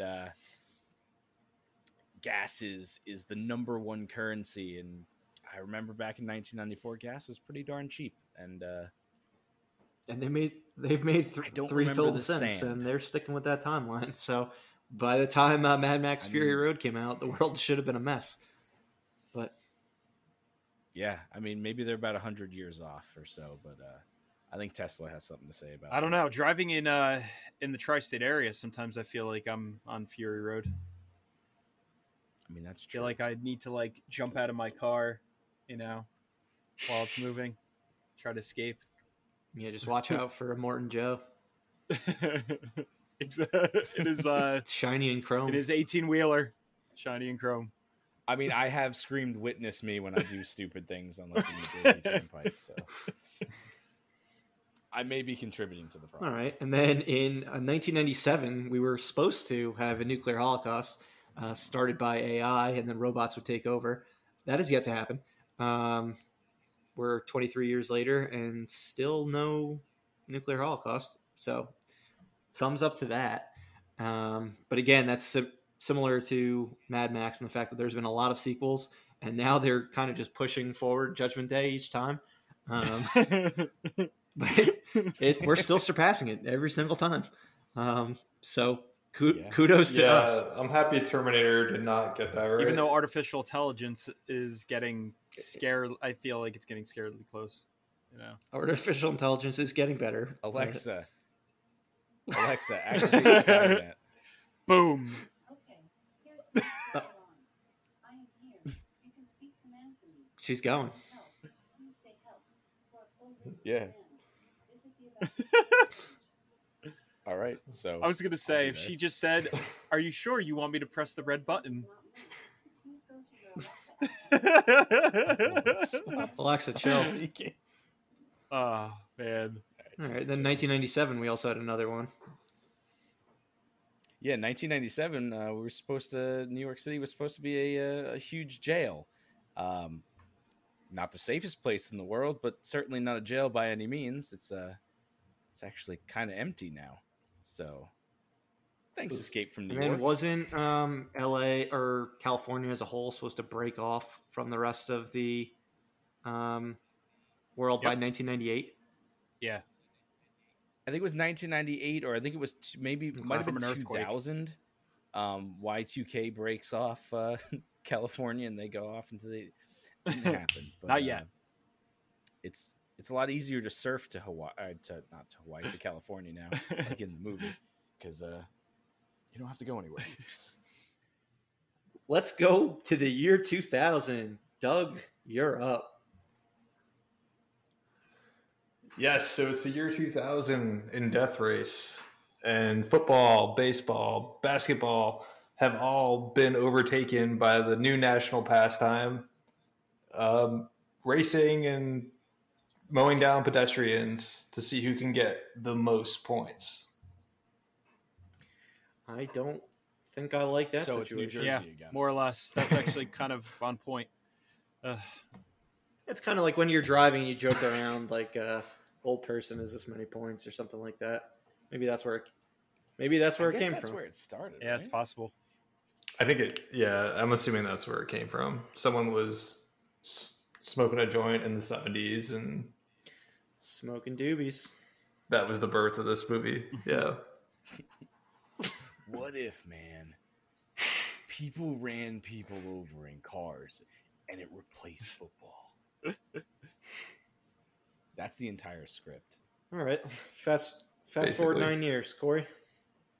Yeah, so the horrifying dystopian future of Children of Men, where the entire world is infertile, completely global infertility, and which is then causes a global depression, amongst other things. But people just basically just losing their minds, and the world just going to shit. Well, guess Clive Owen is not going to be going on his mission over the next decade. What was that? 18 years after the first film, or after the film? The Infertility Begins. That film takes place. Yeah. All right. Well, not too upset about that because that sounded terrible. All right. Let's flash forward to 2012 for the self-titled film 2012. The Mayans were wrong. The world is still here, and the movie that was greenlit or came out in 2009 was essentially irrelevant in 3 years. So, good job, Roland Emmerich. At least you made the money while you could have in 2009. Isn't that the third or fourth movie he's destroyed? Oh, it's like his the favorite world? pastime. It's just fucking up the world. Day after tomorrow, Independence Day 2. I never saw it, but I imagine that's what happens. Which one was the one where Morgan Freeman was the Guy president? hates Earth. Wasn't he a president in one of them? That was Deep Impact. That was not him. That was the. Oh, okay. Yeah, no, that was Deep Impact. And then has Morgan Freeman's been president in a couple movies, hasn't he?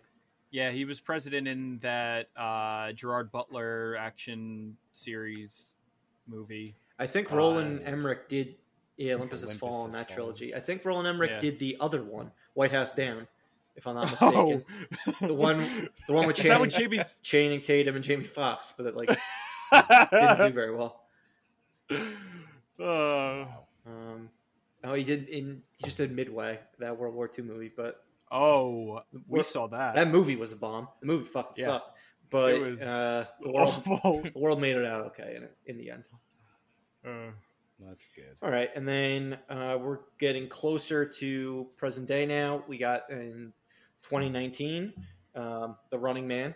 So in that, we've got reality shows where people are actively killing each other.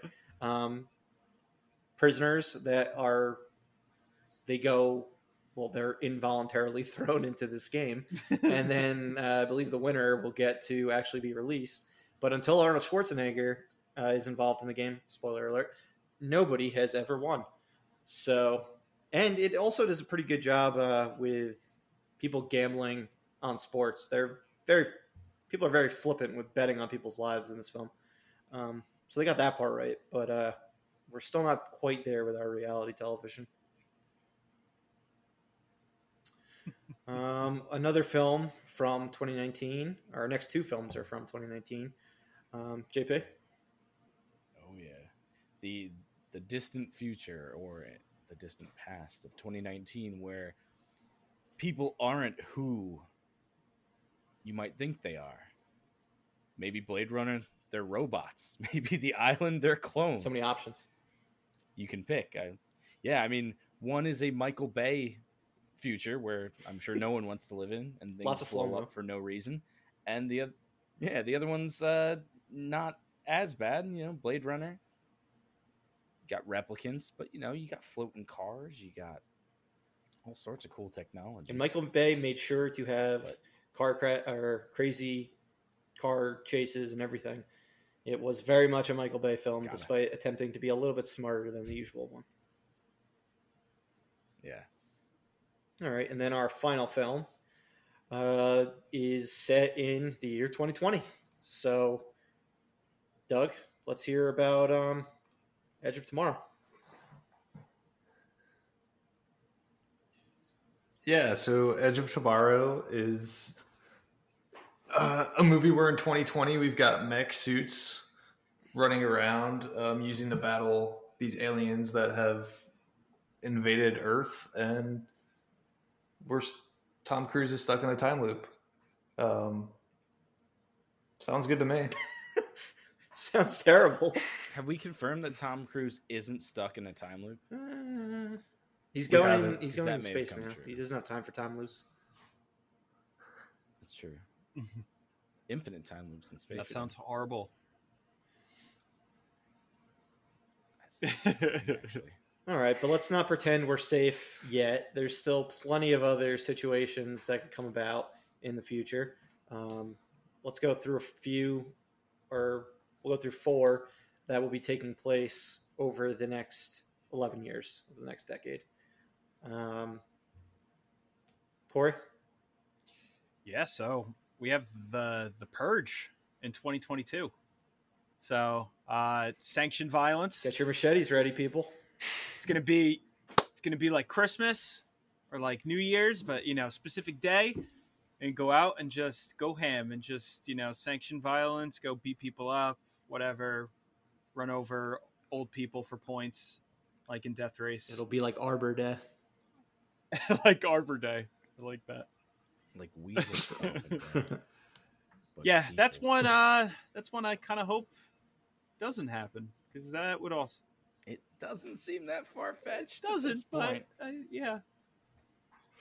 I think I'd put in like a safe room or something. Just lock down for the day. Have you seen? I mean, you saw how well. Yeah, have you seen the first movie? I know, really but I worked think for them. No one is safe from the Purge, Doug. No one. I think not even the president. I think your chances are better. You gotta with become like chances a mole man and just like go underground. Your chances are absolutely better, but still, you got to go out and purge. JP endorsing the Purge. You heard it here first. No, I'm not endorsing the Purge. I do not endorse the Purge. It's scary. It's violent. That's true. You don't like scary movies, so you would not like living in the Purge. JP grabs his proton pack and then goes out.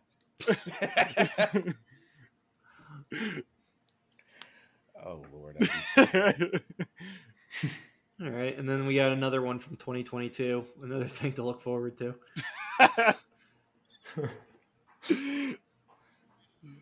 Yeah, so a bit of a spoiler if you've never seen the movie Soylent Green.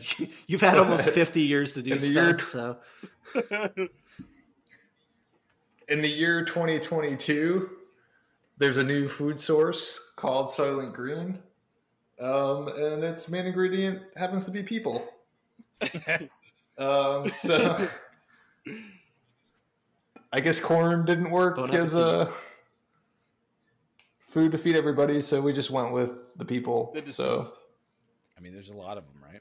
Yeah, good source of protein, I guess. Vitamins and minerals. All right, and then I've got 2026, Dawn of the Planet of the Apes. So we've got that to look forward to soon. Rise of the Planet of the Apes took place around 2008, 2016. So we should have seen these super intelligent apes starting to come around 2016. We didn't get there, but we did recently get a worldwide virus that is causing lots of devastation and unfortunately killing lots of people. I can't make this funny. It's horrible, but yeah, it's fucking up lots of things. So we're pretty soon we're going to see just apes taking over towns. They have cities to themselves during a lot of this quarantine and stuff. So it's only a matter of time before they get super smart and just take over the planet. Those damn dirty apes. Yeah, I'm not stopping a bunch of monkeys just hanging out outside my house. Just gonna let them do their thing. Yeah, I mean, especially once they're riding around on horses with guns. I mean, it's game over at that point. Yeah, we don't stand a chance. All right, and then last but not least, we've got near 2031. JP, you got Snowpiercer. Yeah, 11 years in the future. Forget global warming. Invest in global cooling. Hop aboard the Snowpiercer and let's go around the world over and over and over. I mean, it's lovely if you get one of the cars up front, but if you get in the back, you're going to be eating crickets. You're also eating people.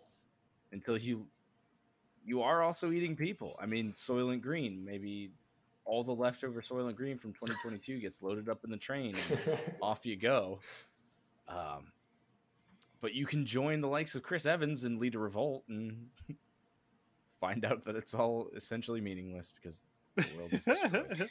Good times. The future sounds great. Gotta love it. Can't wait. Invest in Parkas. Hopefully we get to 2054 and things are going better than they are in these four futures that we hopefully do not have. Yes, please. All right. That sums up, though, the future talk. So let's go back to the past, to 1985 specifically. Doug, we're going to go out of order. I think it's only fitting that we start with the most iconic film of 1985 in probably all of our opinions. Take it away, my friend. Teen Wolf.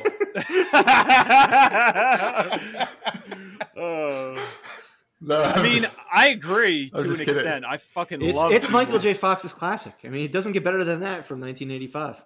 Don't forget the sequel.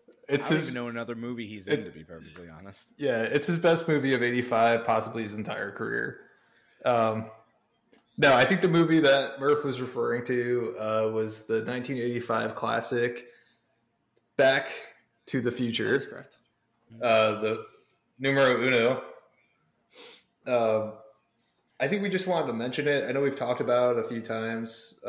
It's a fantastic movie, arguably a perfect movie. I don't think we could talk about 1985 without talking about it's Michael J. Fox's best movie. One of my all-time favorites. I know one of all of our all-time favorites. Back to the Future. I don't know if you guys had anything you wanted to say. It's like beating a dead horse. It's a perfect film. Close to perfect. Expertly cast, expertly written. I just want to hear more about Teen Wolf, to be honest. Yeah. So Teen Wolf is a fun movie. It's definitely not Back to the Future, but it stars the great Michael J. Fox in his prime. He runs in the family that Michael J. Fox's character turns into a werewolf. And what does he do with this gift or curse? He plays basketball and he kicks ass for some reason using these wolf powers that he has. It's goofy, but it's so 1980s, and it's so much fun. And it's definitely the way they dress him as a werewolf goes. I mean, they knew what movie they were doing. Is super goofy looking, and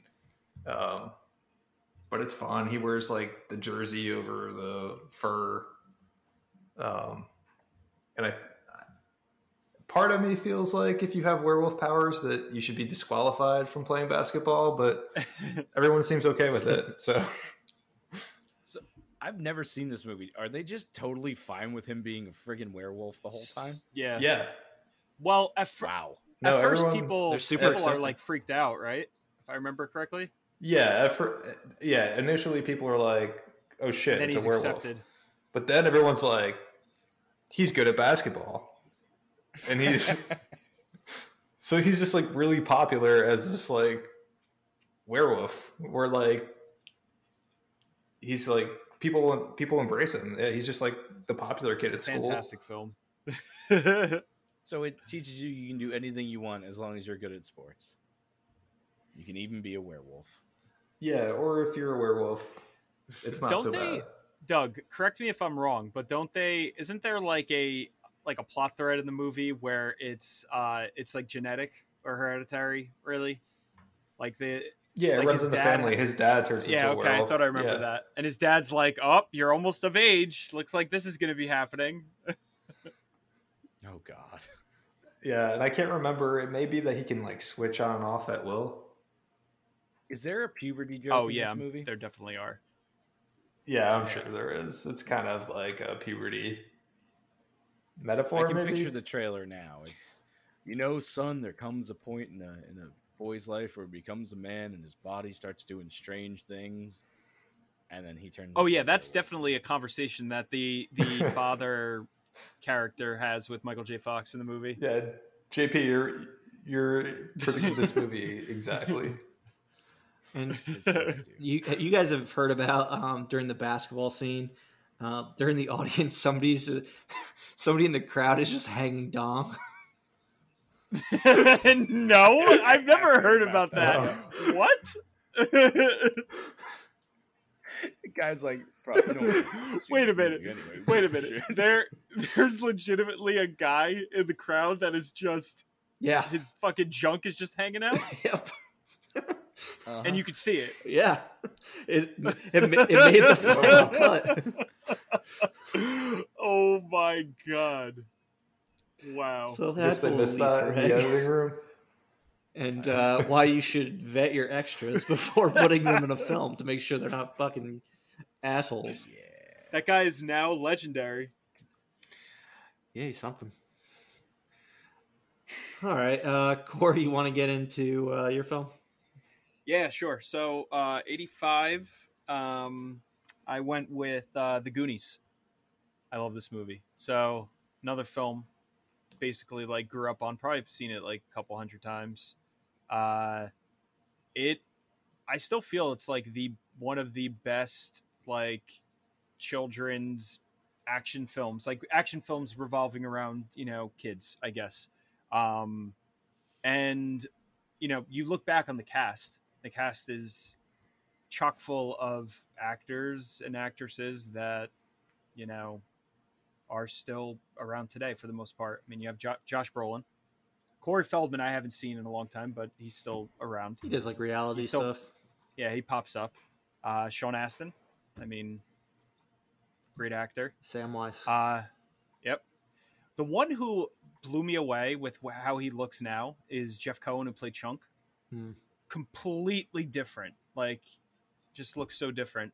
But and then you had great villains. Joe Pantoliano was in it, and Anne Ramsey, I think that's her name, from that Billy Crystal movie where she also plays Don't Throw Mama from a Train. I think she was in that. A couple other comedies. I was gonna go with City Slicker. Yeah. So, I mean, it still holds up today. It's it hits really well. You know, I watched it probably like 6 months ago, and yeah, it's just a great like just action flick with young child actors that end up, you know, being incredible actors. You know, what 30 years later, AMC Theaters is re-releasing it. It's one of their like comeback movies this coming weekend for 15 cents. Yep. That's Back to the Future as well. Did you mention Josh Brolin? Yeah, he mentioned Thanos. Yeah, Josh Brolin is the dad. Yeah, Thanos as his. That in itself is wild because Josh Brolin, you could still see that it's him, but he's changed so much since that film. Like, just insane. Just like how different he looks, and that he's playing like, you know, like the older teenage brother.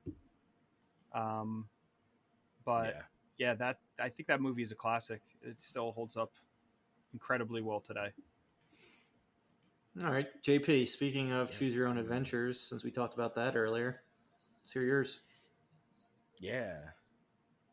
I picked Clue, which was a movie that got a lot of play in my house when I was a kid. We watched the hell out of this VHS, and it's such an interesting concept, and I really wish they would do this more often. So, if you're unfamiliar with the movie, it's based on the board game, which might be the greatest game adaptation of a movie ever. That or Jumanji. It works. Yeah, that or Jumanji, I guess. But Jumanji was a story before the game. So, I don't know how you take a board game and make it into a movie, but I guess you just take Tim Curry and Christopher Lloyd and a whole host of other great actors and actresses and just throw them in and let them make magic. Because this movie is way better than it has any right to be. It's extremely funny. It's actually kind of suspenseful, and there are 4 different endings, which at the time were played in different theaters, so you'd have to go see it in a theater that you knew was playing. At least this is how it was described to me by my parents. You had to know which theater was playing which ending, and you would go see different different endings in theaters. But with the VHS, I just watched them all back to back to back. You pulled a Grand Theft Auto. I always had my favorites. You pulled a Grand Theft Auto. What was that?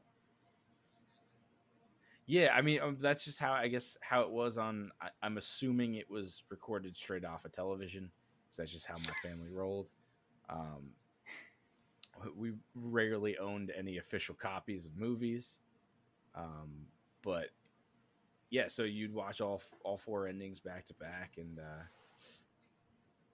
everyone always had their favorites. I remember getting into arguments about how the movie really ended, because it changes a lot throughout the course of the entire movie. If you're partial to one ending over the other, just a really cool experience. And like I said, great cast, really great comedic performances, and Tim Curry just shines in the movie. Awesome.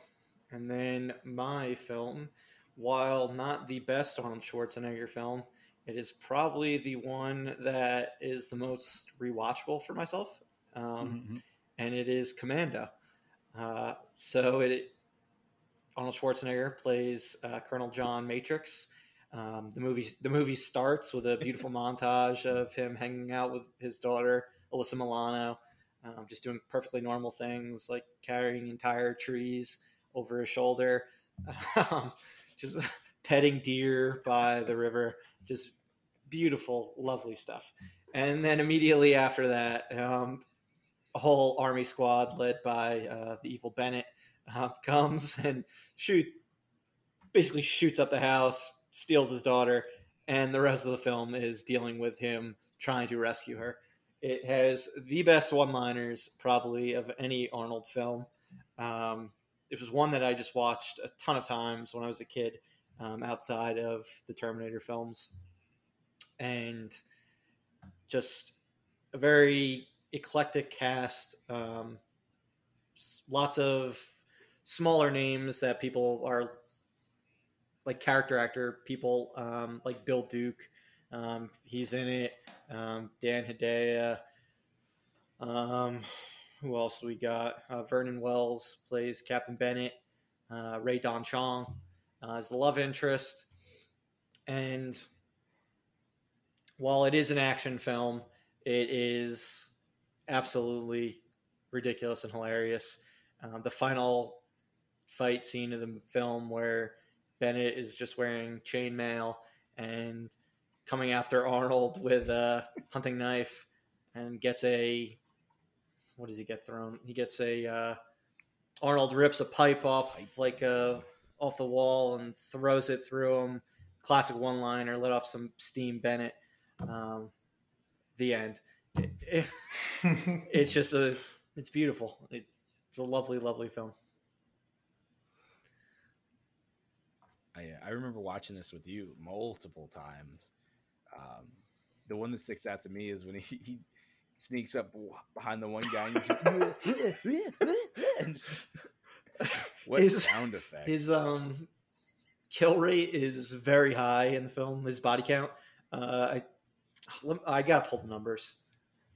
He murders the guy on the airplane by bashing his head into the seat in front of him multiple times.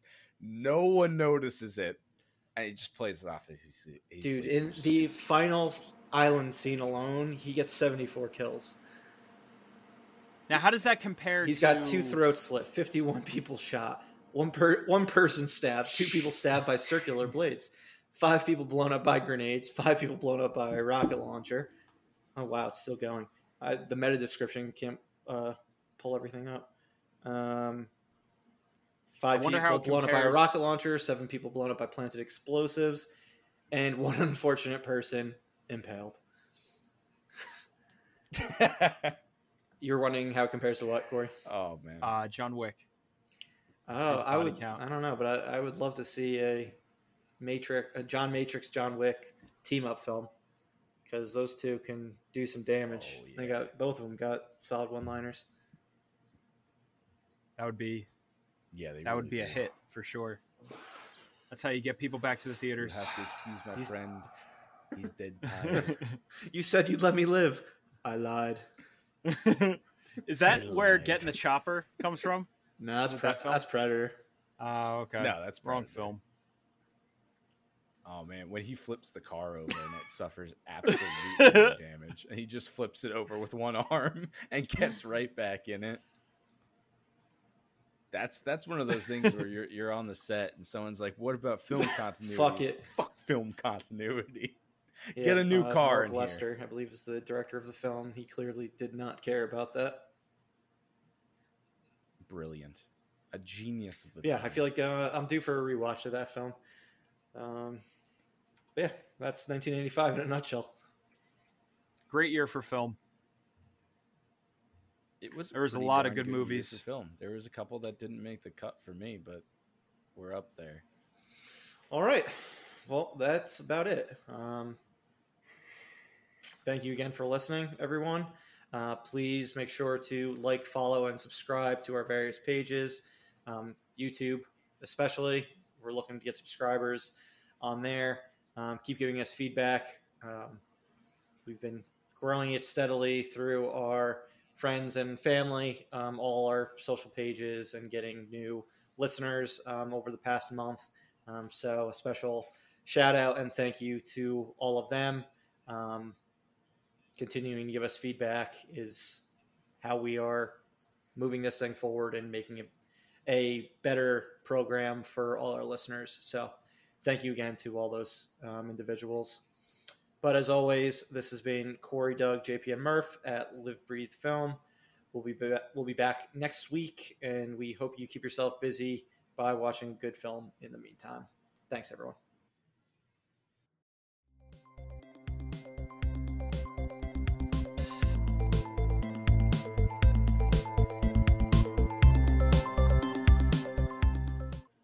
All right. So, welcome everyone to Live Breathe Film.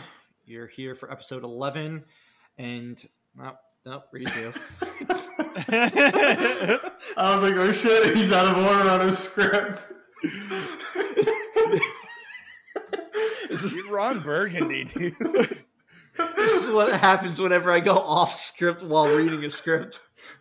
Welcome to Live, Breathe, File, I was like, and Sports. He's screwed. He started in the middle instead of the. I can't. Once I said you're here, and then I was like, I can't say you're here again. What do I say? We're all here. We've always been here. Oh, I'm here and you're here. All right. Well, now we're all loosened up, so this is good. All right, let's do this.